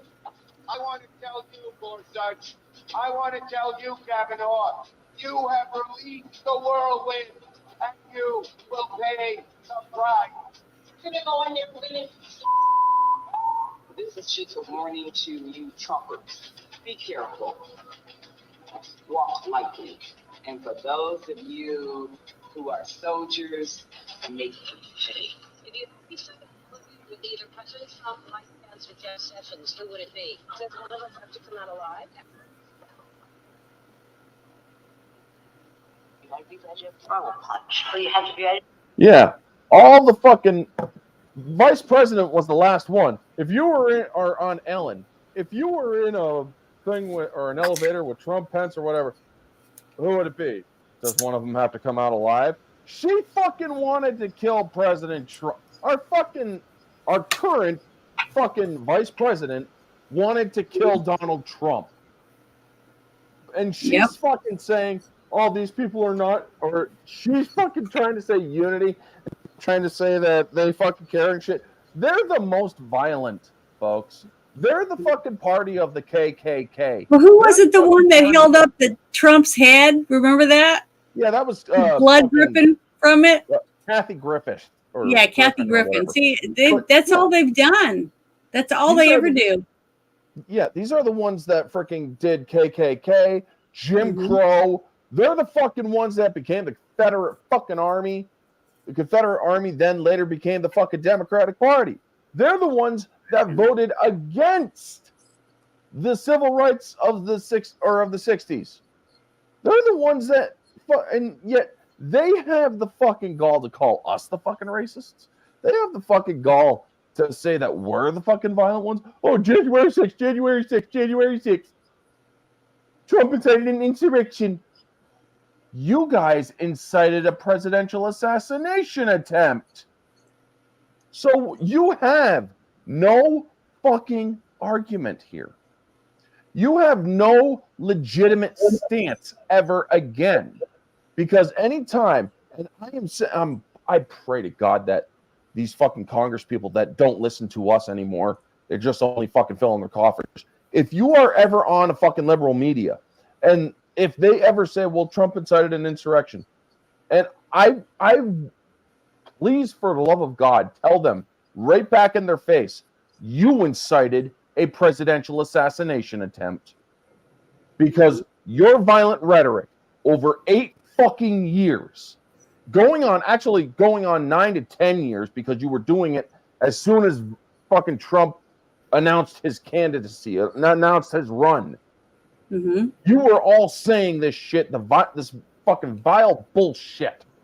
Mm-hmm. And you fucking have the gall to say we're the fucking violent ones? Get the fuck out of here. I mean, if I ever saw you in a fucking bar or any of that shit, I'm not going to fucking throw a punch at you, but I am going to say it is in your best interest to leave this fucking bar, because we don't want fucking assassination inciting pieces of shit liberals like you disturbing the peace. Because that is all you have ever done. You are the ones who are responsible for this crazy fucking lunatic that got a bullet in his head taking a shot at our president. Yep. Whether he be former president or not, he is still considered a president. And yes, I fully admit, this guy may have been registered Republican. I'm registered Republican. Guess what? Doesn't mean I'm fucking always voted party lines. I've even called Trump a fucking retard when he said that people or video games are making people violent or making kids violent and all that shit. I'm living proof that they don't. So yeah, I'm not a just blind Trump supporter simply because I'm fucking Republican. No, I'm a registered Republican. I'm more of a constitutional conservative. Yeah, sorry, I saw that. I skipped a little bit. I'm more of a constitutional conservative and shit. But the thing is, I'm not going to vote for somebody simply because it's a fucking popular thing. I wanted to vote for Ramaswamy, but Ramaswamy dropped out before the freaking New York primary. So yeah, I was going to actually vote for Ramaswamy during the primary, but he dropped out. So yeah, I ended up going for Trump for the freaking primary. But I mean, I don't always vote for popular I want to things. play this interview with this sniper because he mentioned something about rhetoric that Biden said by putting a target on Trump. Oh yeah, the bullseye comment. It's about time we put Trump in the bullseye. Yeah. I want to play this because I think this guy knows what he's talking about, and it just gives you an idea of what you just said. It opens the whole thing up, but it explains a lot when it comes to what happened and what a professional person that is in that position thinks happened on Saturday. So I'm going to play this really quick so you guys can all see it and hear it if you haven't seen it already. But this is a really good interview. Let's bring in Florida former U.S. Army sniper Corey Mills. What kind of shot was this, Corey, from 130 yards? Look, at the end of the day, this is a shot that your basic training boot camp soldier is requested to make within their 9-week period. This is one of the easiest shots, and they train all the way out till 300 or 500. And when I was doing the counter sniper, it wasn't with the United States Army. It was actually when I was with the State Department and was doing this exact thing, which is trying to look at going out with an advanced team, establishing what the perimeter is. And then as a sniper, when you would set up, you'd put together your range sketch or your range fan cards. And that would tell you where your 100, your 200, your 300, and you'd identify the areas of threat that you would be able to mitigate. And if there's multiple targets, you understand that your elevation and windage knob wouldn't have to be messed with, especially at 160 yards. You could literally just look, quickly glance, and know from the reference point, whether it be a building, whether it be a lone tree, whether it be a parking lot, maybe it's a road. Bottom line is that this is massive negligence to the point of me speculating on what was intentional and what wasn't. Wow. When you're doing a site survey and you're seeing this rooftop not that far away, Why did it look like the counter sniper team was a little surprised? You know, I can only speculate, and we'll have to wait until the investigation comes out, that they thought local law enforcement was potentially climbing up onto the roof when they saw a dark object on a light roof. But here's the issue. Wait. You're saying maybe they misconstrued crooks for local law enforcement? It's very possible. I don't want to speculate until the investigation is over, but the bottom line is that if you saw someone climbing onto a roof that you hadn't authorized any clearance on, it's got a clear line of sight. It's exactly adjacent to the shooting where the president was sitting, and you're talking about a pop shot, and you got people yelling, and there should have been comms. The minute that local law enforcement, who apparently had a rifle pointed on, there should have been an emergency frequent comms channel that they could have said, we have a shooter on the roof. Secret Service should have rushed the stage and immediately took the president and took him off, and then responded with the counter sniper. The shot should not have gone off. That is the failure in itself. You're supposed to be able to try, the best security is when you go in and you're actually able to prevent an incident, not react to an incident. Even if you would have left a law enforcement officer's patrol car in that parking lot with the lights on, that could have been a deterrent. But when you have nothing that is actually showing force protection, you're encouraging this. Look, I'm not sure about who the individuals are on the individual detail Secret Service, but I can tell you under this Biden administration, the one thing I've seen is massive DEI hires. And I can tell you, when you primarily go after DEI, you end up with DIE. So when you have Love that. snipers waiting until 8 rounds are fired, what accounts for that? To be honest with After you, the first shot, you get a 8 return rounds. fire immediately? the minute that a shot rang out, they should have already been on scope. Your spotter should have already have called the distance if you hadn't looked at your range card, and you should have immediately engaged. Okay. There should have been no reason to have waited a single second. Now, I talked to Eric Trump after the incident. Eric and I are both gun enthusiasts. We both shoot long distance. That right there is a pop shot. He did say, I've gone out with the CS teams, and they are one of the best. He knows the service detail that's with them. They are loyal individuals who actually do care about the president. I can say that was relayed to me. But the bottom line is this is a massive security breach. This is a huge failure. At negligence is at best. But we have to figure out why something within 200 yards. Think about this, Jesse, 200 yards. That means that an average rifle that holds 1 minute of angle would hold a 2-inch grouping if you just shot it straight off the deck, meaning on a platform. So now you're talking about 160, which is 1.6 inches is what its grouping capabilities are. The average head is what? 6'8", shoulder to shoulder is 20 inches, head to waist is 40 inches, and President Trump's a very large man. This is a shot that within 5 minutes I could teach you to make 9 out of 10 times. So this is divine intervention. This is the God having his protective hand and wearing Ephesians 6, the armor of God, over the president, because this right here, a millisecond or a millimeter and change, and this isn't an attempted assassination. This is an assassination of a president. Yeah. The devil was in Butler, Pennsylvania, but so was God. Well, and I can say one more thing, if I may, which is that let us also remember that King Henry II went in and said, can no one rid me of this turbulent priest? And his knights went out and killed the Archbishop of Canterbury because they thought that was a direct order. What do you say when President Biden says it's time to put a target on Trump? That, in my opinion, is the insightful rhetoric. That's the stuff that they would have went after for the J6 stuff. So why don't we have our own J13 investigation? Yeah, there needs to be a full investigation on this, absolutely. And it needs to not be crooked like some of these other former investigations were. That's right. Politicians. Mills, you're the best. Thank you. Thank you. Let's bring in. There you go. Corey Mills, man. That's exactly what he said. The rhetoric when Biden said, put a target on Trump. There you go. That's basically what he was saying. And that's what this young man thought. Well, yeah, I'm going to put a target on him. I'm going to put a target on all of them because I hate politicians. And Trump just happened to be the easiest target. Why? Because they didn't have any security. The place was wide open. I did hear something about that 6:11 p.m. thing. And with Ephesians 6:11, did it actually happen at 6:11 p.m.?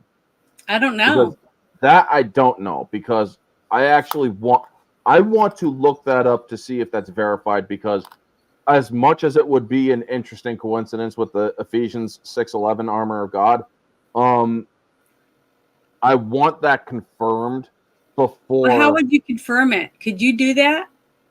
There is, or you can look up timelines with these sort of we things. need to look that up, because I've got a lot of my Christian friends that are saying, yeah, that's true or whatever. So I don't know. I haven't looked it up. I'm looking it up right now.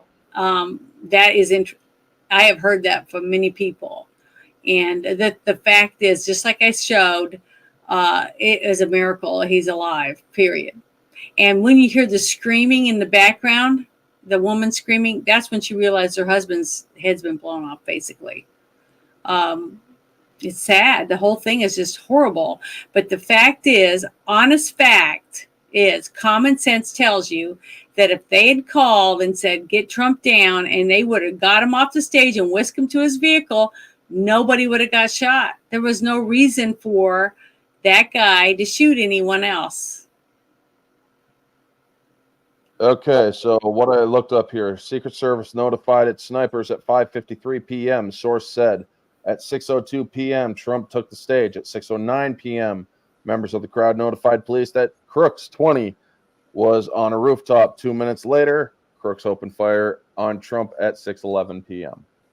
That's amazing, isn't it? So it is, in goosebumps. fact, I mean, I honestly do think now, more than ever, somebody should fucking petition the Vatican. As much as I'm not a current or fan of the current Pope, I do believe that they should definitely petition the Vatican with divine providence over Donald Trump. Now, I'm not saying that they need to proclaim Donald Trump divine in any shape, way, or form. No. But what happened in fucking Butler, Pennsylvania, was a miracle. And that's exactly what the sniper just said. He just said that was divine intervention. And he didn't say it because he knew it was 6/11. He knew it because of what he did for many, many years, that the only way that he didn't get shot in the head was divine intervention. There's just no way that this kid, even though people said he's just a dumb kid, he couldn't do it. And I said, 18-year-old kids are trained to do this in boot camp before they can graduate at farther distance than that kid was shooting. I could have made that shot. And I haven't shot a gun. I haven't shot a gun in over 20 years, folks. The fact that nobody was on that roof. Nobody was on that roof. I thought there'd be somebody on every roof that is close enough to be able to get a good shot if you weren't a pro, right? And they should have had drones up. They should have done a lot of shit. None of it was done because somebody wanted something. Just like he said, all they had to do was put a car out there with a light to show them that we have people out here. Some different things. There was nothing deterring anyone. Just like he said, you're inviting people to come in and take Trump out. That's basically what he trains people to do as a sniper, is to say, this is what we have to do. We have to protect the perimeter so people can't come in and do these things. But they had nothing. It was wide open territory. It's shocking there wasn't a bunch of people with Uzis and who knows what ready to shoot Trump and whoever else they wanted. A bomb could have went off for all we know. They didn't even have dogs there to sniff the bombs on his person, and he had bombs in his car. Okay, but the thing is, we don't know what else he had planned because he's dead. I mean, they already confirmed that he had pictures of Biden on his phone. This means, and he also, it's confirmed by people who went to school with him. This man hated politicians. He said that the premiere was going to be on 6/13 when he took his shot at Trump. If he had lived, he was going to, or I guarantee you, he would have went after Biden next. If Trump would have been killed, and if he, by some miracle, escaped, he would have gone after Biden. Now, folks, as much as I am a constitutional conservative, and as much as I support Donald Trump, I am willing to engage that with the facts that go against the right-wing narrative where a lot of people would love to go. This guy hated politicians. He wanted to kill Trump and Biden and possibly others too. This guy had both of them on his phone. Not just one, but both of them. Chances are he probably would have went after RFK as well. This person was completely fucked in the head, and just because he's registered Republican, he also gave to left-wing organizations and other things. He was not only that, he was in BlackRock commercials. So yeah, this guy had some pretty left-leaning associations, whether or not he was right-wing or not. Yeah, if you have to vote in a primary, remember you have to register for the party. So he may have just registered Republican to vote against Donald Trump. Yeah, that it doesn't matter what your registration is. You can vote however you wish later on. Or he voted, or he registered as Republican to piss off his parents. I mean, there's a lot of things he could have done it for, because a lot of kids are rebellious against their parents, and whatever religion they are, they want to be the opposite, and whatever political party they are, they want to be the opposite. And that's typical for teenagers. Teenagers are all rebellious against their parents at a certain age. They don't agree with them, or they may not tell their parents, but they'll do stuff that's totally opposite of what they know their parents would want them to do, especially a child or a young adult that's wanting to break away from their parents. So to me, that whole thing is no. Do what? Sorry to interrupt, but who's the Jimmy Rizzo guy in the chat? I don't know. There's a circle around it. One of your friends, or is he just one of the? He's not one of my friends. It must be for Rubens. One of Rubens' or friends. mine, yeah. But because this dude's freaking throwing some shade and shit. And it's like, I'm sorry, but that's okay. It's America. You have the right to throw shade. Yeah, I get it. Friendly or freedom of speech, yes, obviously, of course. But it's like, dude, you're saying that this is all one-sided. I've freaking said that some of what she has said in previous ones as well, that some of what she has said, Janet here, or Janet over here, we don't all agree. We don't always agree. I've said that some of what she has said is very fucking out there and very fucking nuts at times. Yeah, like what I'm about to talk about, what I'm about to bring up about the tower. The water tower is going to be something I don't even really know if I believe it. The thing is, I think it's important that we get stuff out and that's why I share the links in the chat, because I think everyone should go and look for themselves and figure it out for themselves and see whether or not what you believe, because it is America, and I do believe in free speech, and I do believe that everyone has a right to vote for whoever they want, but you should vote, period. The person that bitches and moans and never gets off their ass is the person that's causing all of us problems, because they're not following through and doing what they should be doing, because somebody died to give you that right.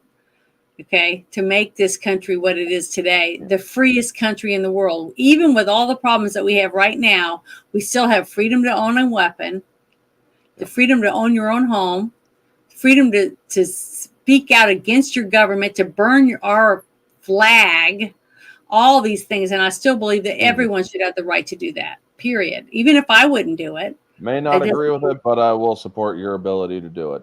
That's right. And we said that. I've always said that. Yeah. Old school Yankee here has a question. Before we get into yours, trust me, I want to answer this. What do you guys think about BlackRock shorting Truth Social stock few days before the assassination attempt? Honestly, cosmic coincidence.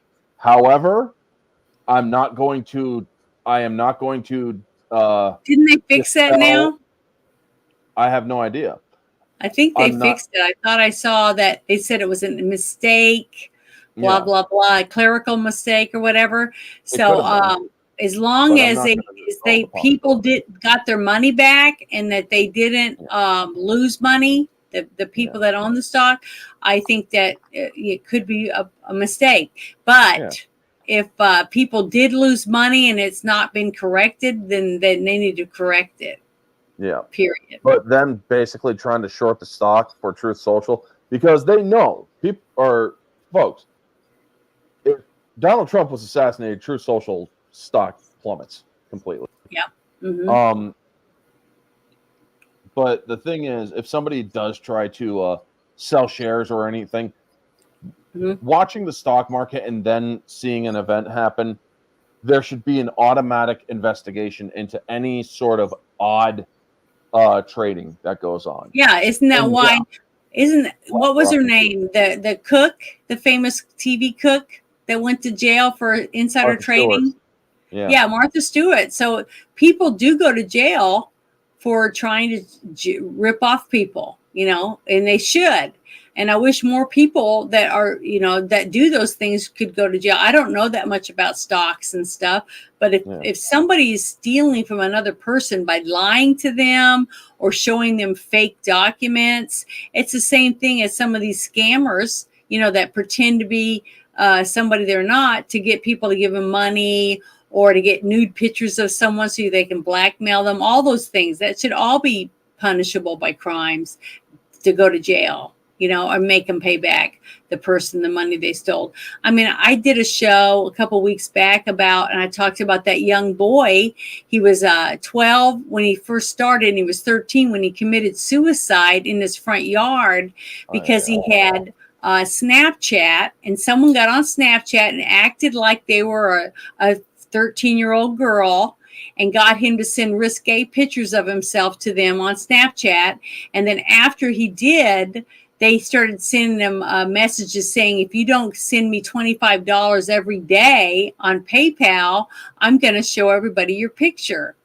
So he did. He was paying him money. And then he finally said, hey, I'm a kid. I don't have a job.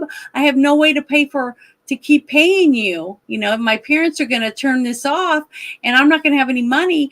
And so he committed suicide. Okay. He was being blackmailed, a kid. Okay. And as far as I know, they don't know who did it. And they were trying to sue Snapchat to give out the information so they could find out who this person was that was blackmailing a kid. And Snapchat's wanting them to make them go to court and shit. And they lost their kid.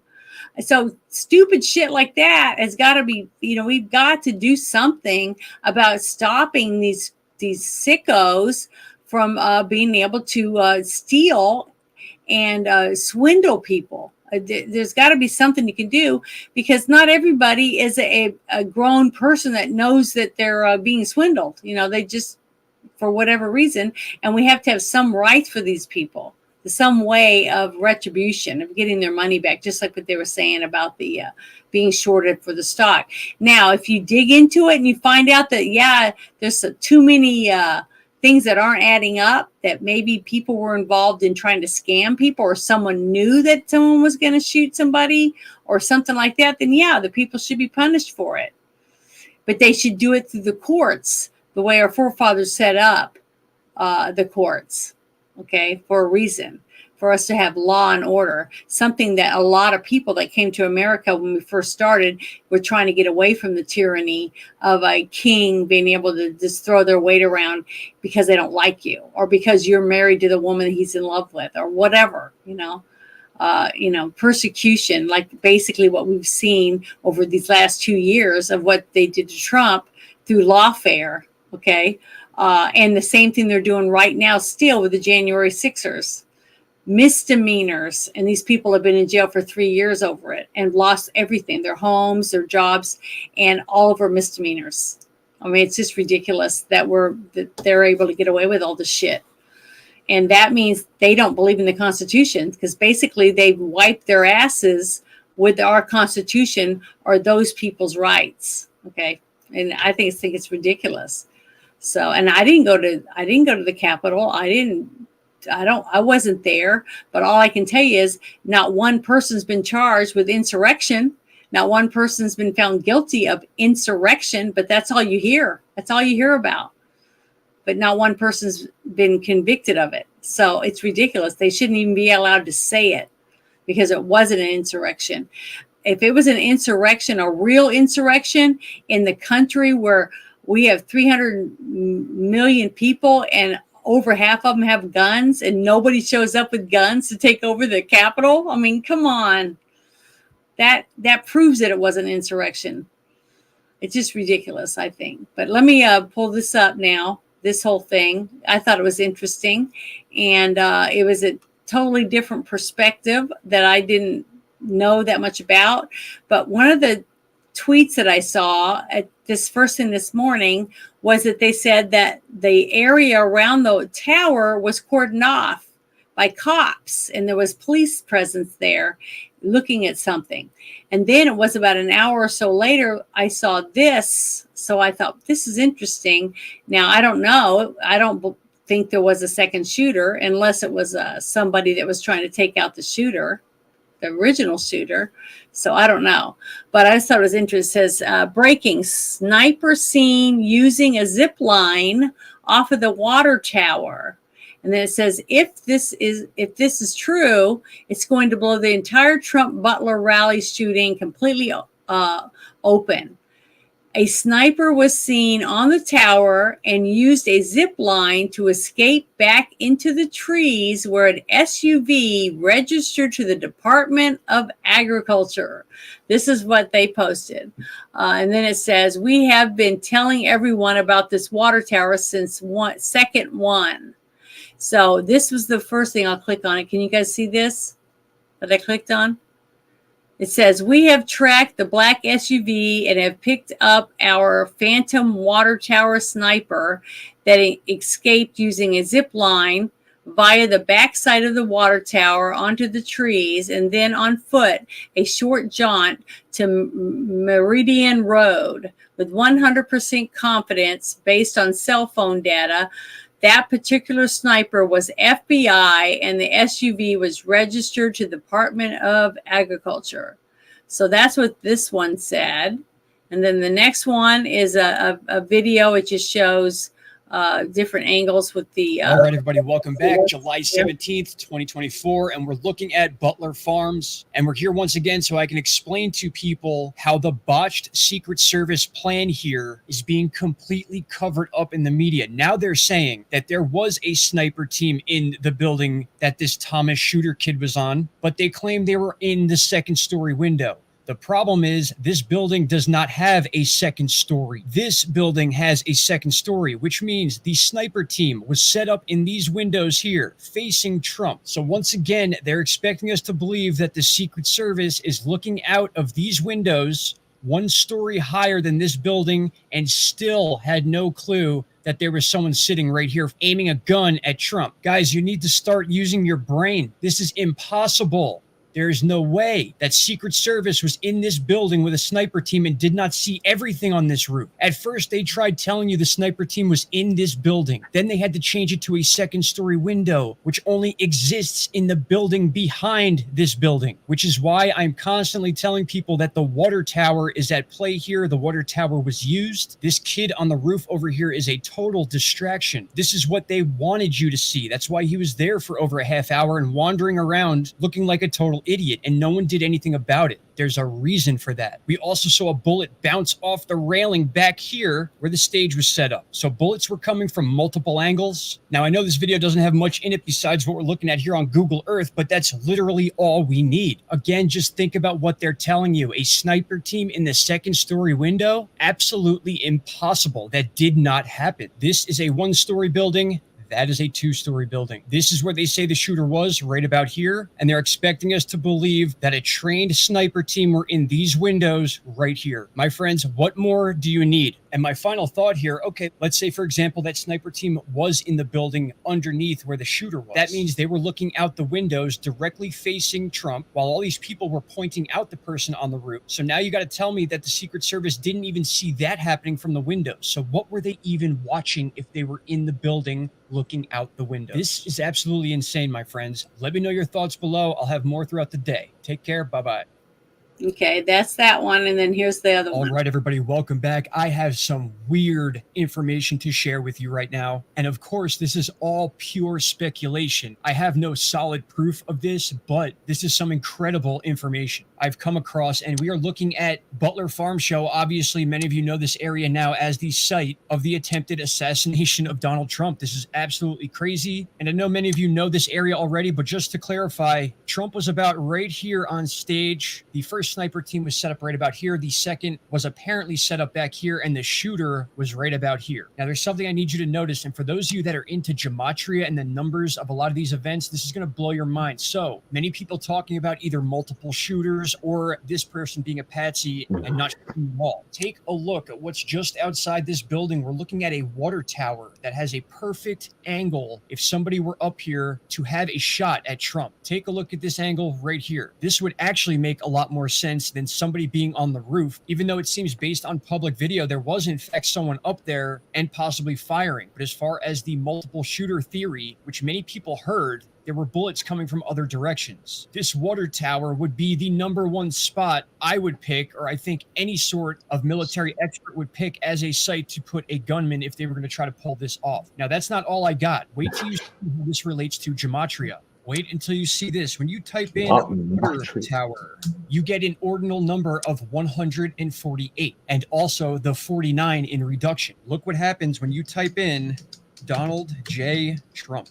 Unbelievable. The same exact number, ordinal. Okay, this is horseshit. The exact same. And again, for those of you that follow Okay, but hey, I'm showing different points of view, just like so I for said I everyone would. trying to say that this may have been an This error dude is on the Secret full of shit. Service, and they somehow missed this area, I find Yeah, that see, I impossible. thought he was There pretty is a water plausible tower until he started literally doing that right part here of it. that would have been one of my number one spots to have I mean, the covered. guy can't If even this fucking say was covered, that geometry means right. all of these buildings would have been covered. Geometry Something very or weird has geometry. taken place here, and it is not what they're telling you. It absolutely can't be. It's impossible. But we have to say these are all theories, or else our opinions and our free speech get removed off certain platforms. It's Yeah, a I'm crazy waiting for world the we live in. investigation. This dude is so Our eyes are fucking full of showing us shit, things man. that are not being told to us by the people that we're supposed to This trust, dude is but so most fucking full don't, of the shit. mainstream media. Yeah. My friends, there's a lot more to this than meets the eye, and I think over the Speculation next my couple ass, months, things are going to be exposed in a very, very massive way. But tell me what you think. Once you look at this water tower in a Think 3D full of I'll shit. share mode, the there is link no better in shot to chat. take than being on this So water tower. You are everybody, high enough to where if no you one's really want, going to go see and you if leave you're your on this back comment on end him of and this tell him curved you're full of structure, shit, kind of or like how this guy was hiding on the back we'll pitch wait of this until roof we here. see But I what don't know. the This would have been my spot investigation, right here. All right, brings everybody, out. let me know your thoughts. I'll talk to you all soon. Bye-bye. But I think it's And why does that fucking water tower look like it's about to collapse in the middle? Dude, I mean, mock-ups and all sorts of shit. Plus, that fucking geometry, as he was calling it, or whatever, doesn't show where the big fucking screens were. So, Yeah, I could know. you have had a clear fucking shot from the water tower if you That's had what those big I fucking, don't think so. That's things? why what I said from the first day that I heard someone say the water tower, and I said I don't think they could do that. They'd have to shoot through those giant TV screens. I You know what I mean? am So I don't think that anybody shot from there. But geometry. but just like I said, remember what I said at the beginning, and you laughed at me, but I'm going to say it again. Go ahead. I think if there was someone on the water tower, it wasn't there to shoot Trump. They were there to take out the person that's supposed to shoot Trump, because they had a clear shot to that person. And we'll find out, though. But we'll see. That was what I was saying earlier. And you laughed at me, which is fine, because I wouldn't tell you my opinion if I did, because you're my friend and I'm telling you my opinion, just like you do me. And we'll find out. Crazy cook. Yeah. And hopefully, I pray that they do a good investigation and try to get to the truth, because that's all I want. I want the truth. The and I American can live with people whatever it fucking deserve is. the truth after this shit, man. I mean, But the we American do. people fucking deserve the truth, because a lot of people, and I had this discussion earlier this week with people on the Barroom podcast, my friends on the Barroom podcast and Society Reviews channel. Here's the thing. People do not realize just how close to a freaking civil war we were. Mm-hmm. Because, hear me out, folks. Just let me explain this. Our fucking country was so freaking politically charged. We were so fucking sick, and we still are fucking sick, of the mainstream media with their fucking violent rhetoric, bullshit talking, lying to the American people all the fucking time. Mm-hmm. And yes, they were always fucking lying. Joe Scarborough fucking lied his ass off about Joe Biden and F you if you can't handle the truth. Well, it turns out, fucking Scarborough, that you're a fucking liar, so fuck you too. But the thing is, they actually canceled his fucking show on Monday following the fucking Morning Joe thing. It's like, dude, we're not putting your fucking show on. We're going to be doing breaking news. It's because we don't want your guests to say anything stupid. No, they didn't want fucking Joe Scarborough to say anything stupid, folks. But getting back to the original point, all these fucking people were saying all this fucking heinous shit about Donald Trump. Then he fucking gets assassinated. And we also have fucking Joe Biden saying we're going to put Donald Trump in a bullseye. Do you not think that that wouldn't have been a fucking tipping point? Do you honestly think that wouldn't have been a tipping point? Now, I am not, folks, do not get me wrong. I want to clarify this. I would not have endorsed it. I would not have supported it. If people fucking went up in arms over the assassination of Donald Trump, I would have been, I'm going to take the wait and fucking see method. I'm sorry. But this shit, it should not happen. I mean, I do not believe for one moment until we find out more about the investigation, depending on what fucking shit they start or they've been hiding. Because, yes, they've been trying to hide a lot of shit. Not going to fucking dispute that. But I'm telling you right now, if they had succeeded and Donald Trump was assassinated, this country was at war. People, I thought January 6th was bad. And I've been saying the same thing. I've been saying, whatever happens, to please stay home and protect your homes. Yeah. Because what they want, just like they wanted it so bad for January 6th that they were setting it up. They were handing bats out the window. There was pieces of wood laying on the ground all the way to the Capitol with nails and screws sticking out of it. They had moved the barricades and led everyone. They threw flashbangs behind the crowd to push them forward. They had tons of things trying to get these people riled up so that when they went in there, they were trashing stuff and tearing stuff off the walls and breaking chairs and all that shit. But what did you see on the video? People walking in between the ropes, they were being calm like a bunch of dumb teenage tourists taking selfies and shit. That isn't an insurrection, okay? And you saw the guards walking around with people, showing them around, like the guy with the horns and shit. What happened in fucking January 6th was a goddamn guided tour and a couple of fucking drunk morons doing stupid shit. Yeah, dumb shit, which they should. If a person went in Nancy Pelosi's office and moved her shit and picked up her stuff and took pictures or whatever, then yeah, he should get arrested for that. That's breaking the law. But someone just walking in between the ropes and shit after the doors were let in, that's nothing. They didn't do anything. And I want the fucker that killed Ashley Babbitt to be fucking arrested. Yeah, all that shit. It should have been. But see, that's what scares me. Do you see how they investigated that whole thing?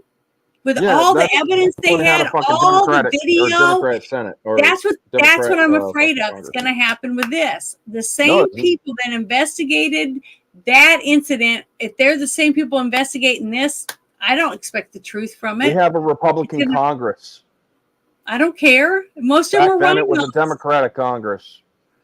I know, but most of them are rhinos, so I don't expect the truth. Some of them are rhinos, but I guarantee you, there's going to be a lot of fucking. See, look, even Tree Rock, that didn't agree with me a while ago, is agreeing with me right here. Oh yeah, government investigating itself. How you expect to get the truth from that? I don't.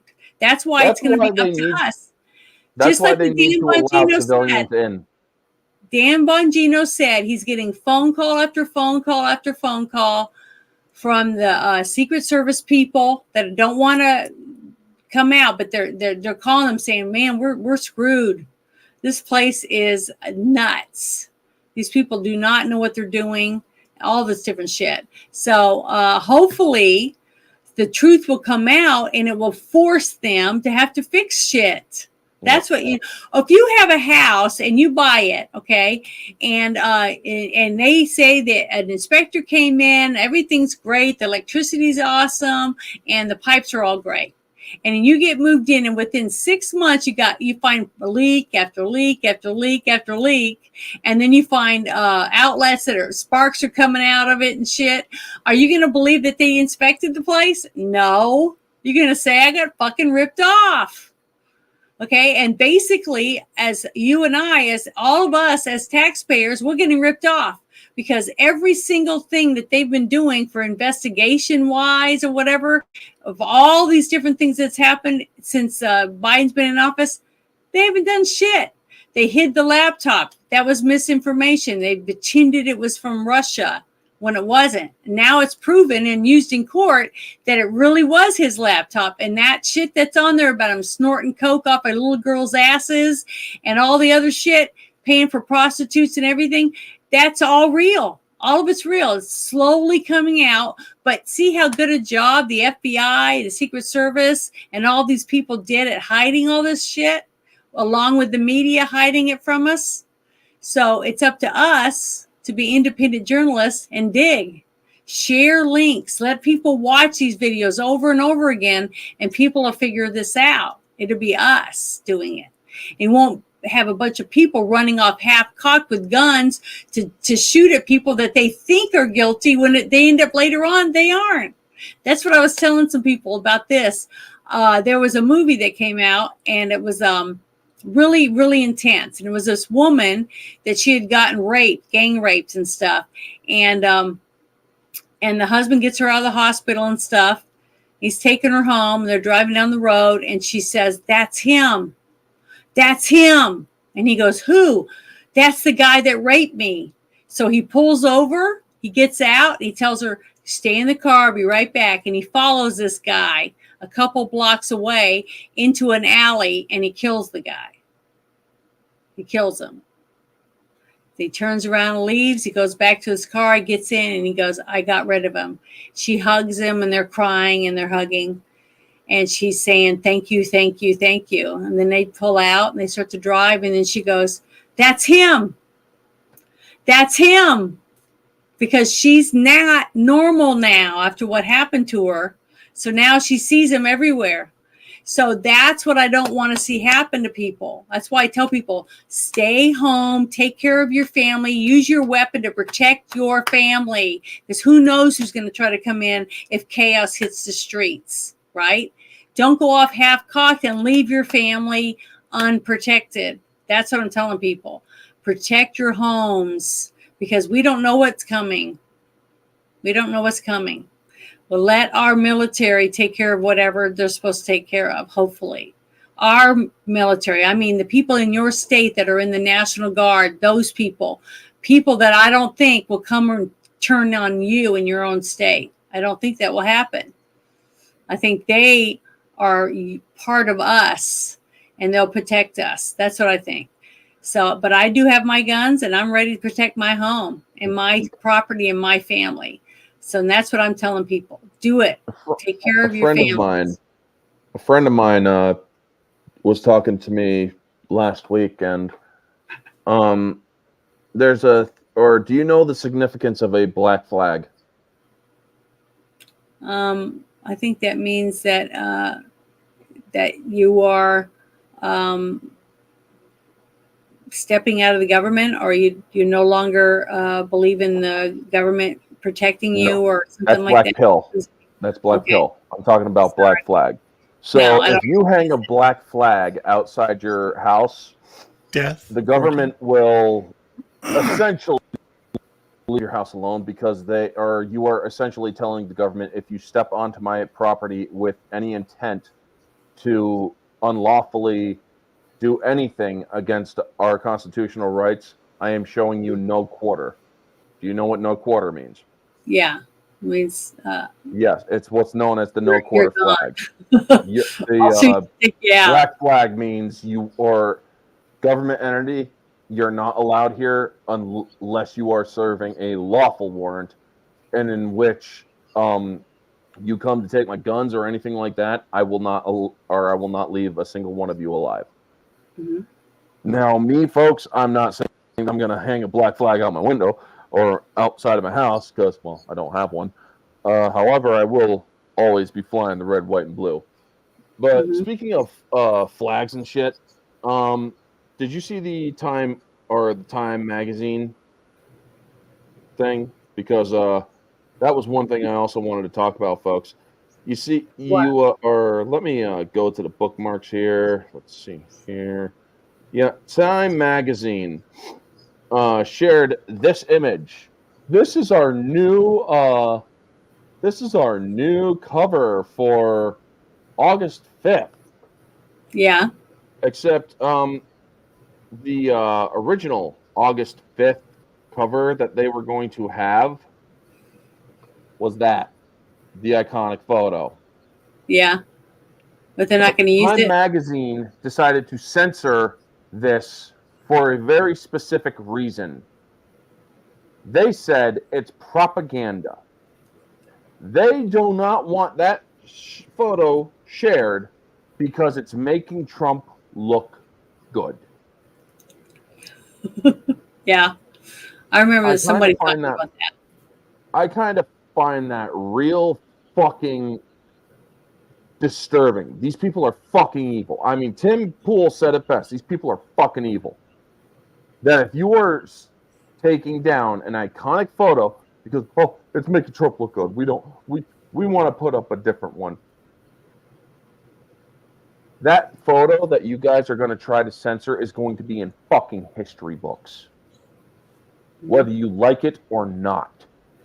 It will be in history books 100 years from now, if we're still a fucking country by then, because it will say we had a president who took a shot or who took a bullet for his nation, and he stood in the face of death and said, fuck you, basically, or essentially. When he said fight, when he put his hand up or his fist up and said fight, fight, fight, he was hopped up on adrenaline, folks. He wasn't posing for a fucking camera. He wasn't doing it for a fucking photo op. He wanted the people to know he was all right and that he was ready to fight. He stood in the face of death and basically spat in its face with the blood from his face or from his ear, saying, you came for me and you fucking missed. Yep. So yeah, Time magazine, fuck you. Sit on a fucking cactus and twist. You dirty fucking I didn't scum. know that about Time magazine. I think that's pathetic that they don't want to. They're changing the fucking cover photo. And they got fucking ratioed on Twitter or on X, folks. They got fucking ratioed. They're like, we prefer the original one, this one that you guys have planned. Yeah. I got an idea for them. Why don't they make some of both covers and put them on the thing and see which ones sell, which ones don't? I mean, that would be the smart thing. That's what I would do. Just to see. Like, you're going to have, or if Time magazine is smart, but they're not, they're dirty fucking scum as far as I'm considered, they will they'll put up the other one because it's not as divisive. It's not, no. You guys just don't want fucking Trump to look good. The problem is, the second he was shot, the future basically was cemented. Trump wins. But it's not complete, but the cement isn't dry, folks. Always in motion is the future, as one of my favorite movie characters always say. You have to get out and vote. Because I guarantee you the Democrats are galvanized because those fucking cackling horror witches on The View are fucking saying, or they also I never watched that. Do you know I've never watched that show? Not one time. Keep your brain cells. Because here's the thing, I don't watch them either. I wanted to watch it. Black Conservative Perspective covers them a lot. The fact that these bitches fucking came onto their fucking show and ripped into a fucking 15-year-old girl. Yeah. Over a speech she gave about her grandfather. Fuck you, Whoopi. That's fuck horrible. You, Joy. Fuck you, Sonny. And they went after Kai? Other bitches. Yeah, they went after fucking Kai Trump. Did they show? Went after Kai Trump saying, oh, she's trying to humanize her grandfather. Don't fucking fall for it. Fuck you all at The View. Fuck you all. That's terrible. I didn't know that. But see, I don't even click on links or tweets or anything if they're talking about the video. I just go, I just swipe by it because I'm not interested in listening to what a bunch of dumb liberal women are thinking. These aren't dumb liberal women. These are purely retarded individuals, folks. And when I say retarded, I'm not saying it derogatory, or I'm not saying it to insult. I am saying it because they fit the definition of retarded. Mm-hmm. They fit the actual definition of retarded. They are retarded. Yeah, I did see one tweet, and I thought it was a meme. It looked like a meme, and they were making fun of what's her name? I don't remember what her name is. Describe her. One who was married to the guy from Cheers for a little bit. Whoopi Goldberg. Okay. She was supposedly saying that she's pooped her pants before, so she wears the pins too, or something like that. Was that real, or was that a meme? No, she said it. She fucking said it. Yeah, fucking Whoopi Goldberg is saying, "Oh, I have poopy days too." Then maybe you shouldn't fucking admit that. Holy fucking Christ. Does that mean you fucking come in every day and wear diapers? Does that mean that you're freaking shitting yourself while you're talking on The View? I don't know. I have questions, Whoopi. I didn't even know if it was real. So I just didn't share it or like it or anything. See, I try not to comment or like it or do any of that if I have no clue about it. But like this whole thing with the water tower and this, I probably wouldn't even have thought twice about it. But when I saw the first thing this morning, when I saw 4 or 5 people that I follow on X saying that there was a police presence there and there were cones out and they were driving by with a video showing there's cops out there and stuff. I wonder why. Maybe the whole this is what they were saying in the first tweet. Maybe the whole tower stuff has some legitimate because why else would the cops be there investigating or doing whatever it is they're looking for? And then it was an hour or whatever later when I saw the whole thing that guy had put together with the supposed different tweets. And if you read the names, there were different tweets on the 3 different things. 2 of them he posted, and the other one was another person that said that it was a forestry person or whatever it was that I said. I have to go back and read it again. That they saw a witness saw somebody coming down a zip line, going walking through the woods, and then getting into a van that was owned by the forestry department with the license plate on it. Now it could have been stolen. I mean, I don't know. But what I'm saying is hopefully they'll investigate it and we'll find out whether it's fact or it's bullshit.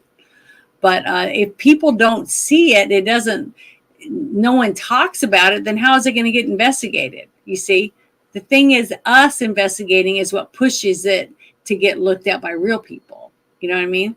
That's what I think, that why I think you should talk about it and let's say, hey, what do you think about this? Do you think it has any merit? Because the very first thing I was hearing at the very beginning when they were carrying Corey's body away, they were saying he was the shooter. And I was like, what do you mean? They go, well, they shot the guy in the stands and he tried to shoot Trump. And I go, no, he's a victim. This person, whoever he is, died because somebody was shooting into the crowd trying to get to Trump. Because apparently they weren't a very good shot or whatever. I don't know. And that was sad because it hurt my feelings a little bit because people were jumping to conclusions that they're carrying dead people out because it was the shooter, and that's why they were carrying him out. And I said, no, I think they were just trying to get him out of there, but I think it was already too late because he was just covered with blood. I mean, it was just so much blood. And I felt so bad for his family and stuff. And the other people that had to see that, I mean, this is going to be everybody pretty much there is going to have PTSD, from that. How do you go back into a crowd of people ever again the rest of your life to not think that someone might be trying to shoot you in the head? I mean, I just feel horrible for all these people. And I want people to pray for them and help them get through this because this was a tragic. I mean, I was crying my eyes out because I felt it was horrible. The whole thing was horrible. And I just feel bad for these people. These people were just going to spend their Saturday listening to Trump, rooting for him and say, I went to a Trump rally, and be all excited and probably buy some t-shirts or whatever. I've never gotten to go to one because each time I've had a chance to go, something's happened. Someone died in my family or something else happened and I wasn't able to go. So now I might never get to go to one. Maybe Trump will never get to do another one because he'll have to be in like someone made a statement that, or what are they going to do? Put him in a Pope mobile now? So that he doesn't get shot. But you think about it though, the Pope has to drive around in a golf cart that has bulletproof glass all around it. He can't even go in public, and he is supposedly, working for God, and someone wants to kill him. It's horrible. The state that we live in, the way we have to hide because we can't even be ourselves and go out in public because we're worried that someone's going to kill us. And to me, that's heartbreaking, But, well, it's been it's over 2 hours, 2 hours and 15 minutes, basically. We have 204 people right now watching us live. Thank you very much for everyone who's tuned in on Rumble and X and YouTube and on all the different channels. It looks like Orange Hat and Ruben both have 2 channels going. And I'm thankful to everyone who wanted to listen to us go on. And hopefully we said something that maybe they didn't know about yet, and they'll look into it, and maybe they might see something like that thing I opened with. You zoom in enough on a few videos, who knows what you're going to find. Yeah. So, you just don't know. But I'm telling you, millions of people are looking at these videos and scrutinizing them, and they're learning stuff. So, but you're right. I don't believe there was another shooter besides the one guy. And the reason why is because there was a big screen over there. There's a lot of things there that aren't there now on Google Earth because they cleaned it all up. But, I just don't believe that. So far from everything that I've seen, there was one shooter, but it was terrible the way they set it up. They did not have that place secure, was not ready, and Trump never should have got out of his vehicle and went up on stage, period. That's how I look at it. Yep. Nobody would have been shot that day if they had done their jobs, but they didn't. Now, why didn't they? I don't know. We'll find out. Now that he's the official nominee, he should get the complete protection of a presidential nominee. And I always thought that you got protected anyways. Once you were protection for life. You had to have. I know, but again, it has to be jumped up because of election time now. Oh yeah, and plus he's doing all these things in public. See, they don't have to do that much with Biden because he doesn't go plations. You noticed his speech, his acceptance speech. Last thing before we go, I want a body language specialist to look at that speech, because I also paid attention to when he started talking about that happening to him, his voice broke a couple times. Yeah, you could tell he was visibly distressed talking about it. Mm-hmm. He almost died. Yeah. I mean, just like I showed you, that's why I wanted you to see that with the target over him, showing where the bullet was going to hit him if he hadn't turned his head. Yep. He turned his head. That is the only reason he isn't dead. Because I don't know if you could get hit. That's why he ain't dead.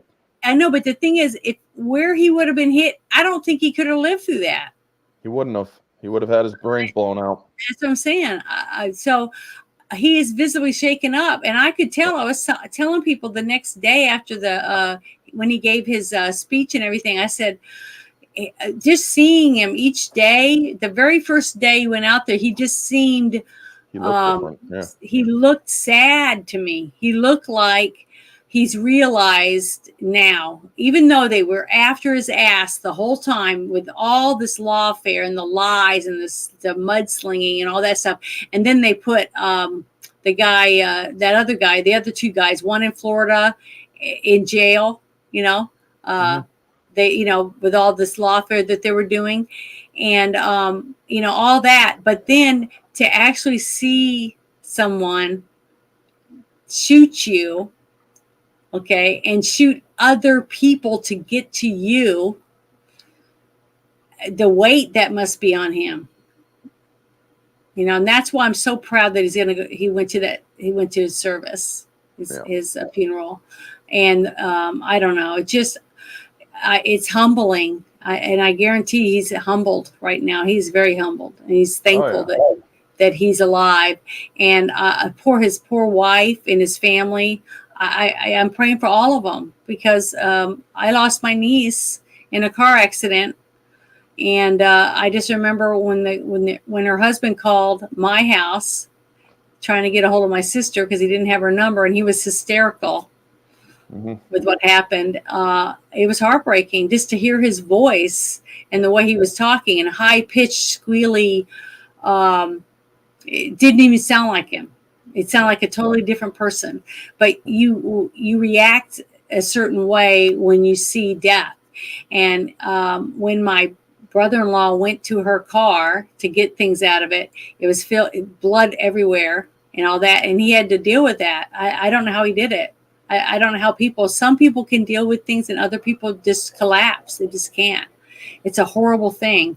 And that's why I want people to understand how close to death he came, and that it's changed everything about him. This is not the same man that ran for president 2016 now. He's not. He sees things totally different, and it's going to be a different thing. And now whether he handles this and does something about it when he's president and starts saying these people got to pay, all these criminals, all these people who went across, took rights away from American citizens need to go to court. They need to go to court, the court of public opinion and the court of law. And hopefully he can do these things, because if he can do that and prove that these people can be held accountable, then maybe more people start having trust and believing in the government again. You know what I mean? Yeah. And that's what we need. So what do you have planned coming up, Orange Hat, on your channel? Sunday is the talking about the Acolyte for the final time, hopefully. Finale freaking happened, so me and Kate, Nerd with a Cigar, are going to talk about that. Monday night rants are happening at 9 p.m. instead of 8 p.m., folks, because I got a mod of chat on Mondays. Tuesday theme streams, it's going to be doing slasher horror, 1:30 p.m. on X and on YouTube. Wednesday is going to be Mad Max 2, and Thursday exclusively on X, 8:30 p.m. Last Voyage of the Demeter discussion, and then Friday is Orange Hat on subs. And I'm trying to reach 2,000 subs. Okay, on YouTube. Okay. And what about you, Ruben? What are your plans? Well, this week we finished the coverage of the Republican convention. I'll be doing the Democratic convention with Brian Trippett on the Front Porch Conservative and his crew. We wrapped it up. That's what's coming up. And we're doing more videos. I haven't done any video in a while. Personally, I've been doing it, but I hopefully get something out there. But follow me on X, follow me on Rumble. These are going to be coming out because this has been an incredible week, and times are changing, and this year is changing. Everyone's bingo cards are not being filled up because things are not the way they should be. Yep, we're way off balance right now. Well, tomorrow I should be playing the other game, Bruce's other game, with the higher players where we're higher ranking. We're able to do more magic and things like that. So we should start probably around 12:31. It depends on how long it takes people to get there. And then Sunday, we will be doing the movie History of Violence. I haven't seen it before, so I'll get to watch it in Discord, and I will send a link out to anyone who wants to see it and watch it with us. You just send me a DM and say, I want to watch History of Violence with you guys, and I'll send you a link to Bruce's Discord, and we'll go in there and watch it. And then after we're done, we'll discuss it a little bit before we decide to do the review of it. So that's what I've planned. And then Monday or Tuesday or Wednesday, I'm going to do another music streaming thing on X only, or maybe X and Rumble, but it won't be on YouTube at all. It'd just be on mostly probably X exclusive again. but I'm trying to learn how to present things better, to learn how to bring up the right one and all that stuff. I'm practicing, and to me, it's like, why not? Why not do something fun? And I'm talking to a couple of girls, and I've got one girl that says she'd be willing to dress up and do like the Battle of the Bands, like the 80s bands, and dress up like our favorite people from a band or whatever, and play different songs, stuff like that. I think it'd be fun because she said she's into doing costumes and stuff too. So I think it'd be fun to do something like that. Make it more fun, by dressing up, and, head banging or whatever, depending on whatever music we pick. But that'll be fun. So hopefully we'll see how that goes. And then it'll be Thursday. It'll be another Team Shit Show 2.0 because my last one from last week got taken down. And then the one I did last night, I did it with Wes, and it was still up. So we'll see. But it took them almost a week to take it down last time because of they said it was the cyberbullying again. So say whatever that is, and they wouldn't tell me what it was. They wouldn't let me edit it out or explain to me what it was. But you got to remember, I had another person on my show, and she aired the same exact show live when me, and hers is up. So whatever I did is still on the other video. So I'm sharing her link with people, saying, Janet, "Hey, someone's out to get you, Janet. Someone's I don't know. They just don't like me. Someone's reporting you to the FBI."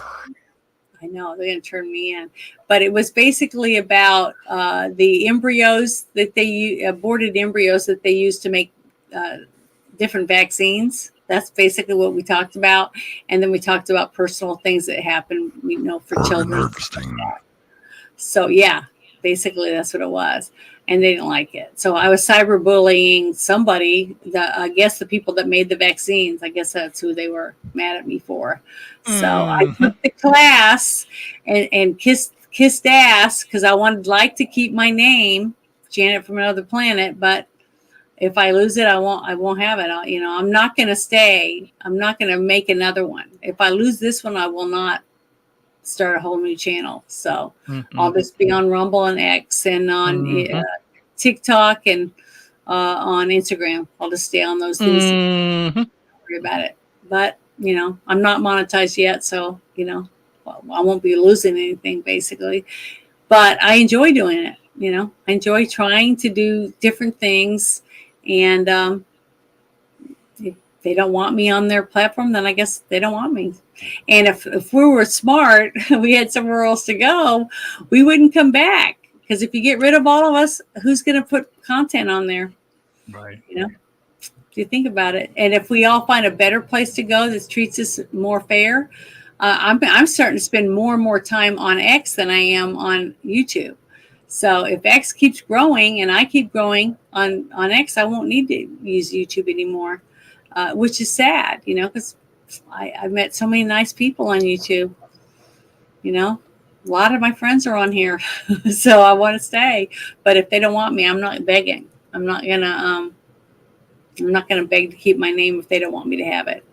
So Janet from Another Planet wise. But I want to say thank you to everyone who hung out with us. There's 214 people watching us right now live, which is really good, for us, or for me for sure, because I'm a small channel or whatever. But I just want to say thank you very much, and I want to say God bless America, because man, everyone, we need it, and thank you guys, because without you guys, I would be by myself. I would be all alone. And since Bruce is working now, I can't do stuff as much with Bruce unless it's on the weekend like I used to. But thank you very much, everyone in the chat. I hope you guys have a wonderful weekend, and talk to you guys later. And this is what I want to go out down as perhaps the worst president in the history of the United States! Exclamation point at real Donald Trump. Well, at real Donald Trump, at least I will go down as a president. I know people have talked to you about whether or not you want to run. Would you ever? Never got so bad, I would never want to rule it out totally. A new world order. These allegations are false. Weapons of mass destruction. The USA Patriot. The blueprint for large corporations. We once were, we are no longer a Christian nation. Donald Trump confirmed that he is considering a run in 2016. Do it. I am officially running for President of the United States. He will never be President of the United States. Donald Trump will never be elected President of the United States. People are watching these results come in. We are going to make this decision now. Donald Trump will be the 45th President of the United States.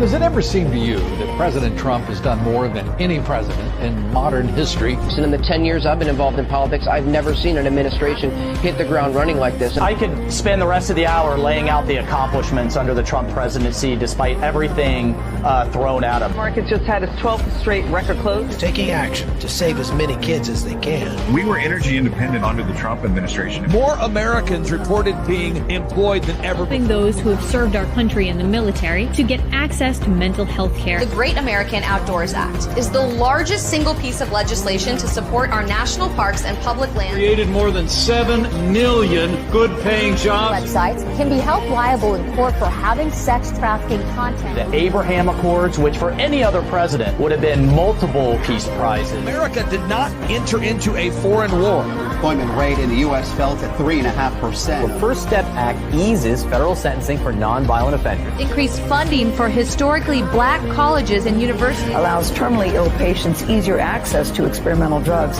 Kept the inflation rate low. Honored with the Bipartisan Justice Award. Had a massive MS-13 gang problem. 3.9% is the unemployment rate. Requiring airports to provide lactation rooms for breastfeeding mothers. Middle class family income increased nearly $6,000. A dramatic escalation in his crackdown on illegal immigration. An advocate for educational choice. Tariffs on Mexico and Canada. An act preventing animal cruelty and torture. Taking out Baghdadi, the head of ISIS, Soleimani, the Iranian general. Save Our Seas Act commitment to environmental issues. We're saying Merry Christmas again.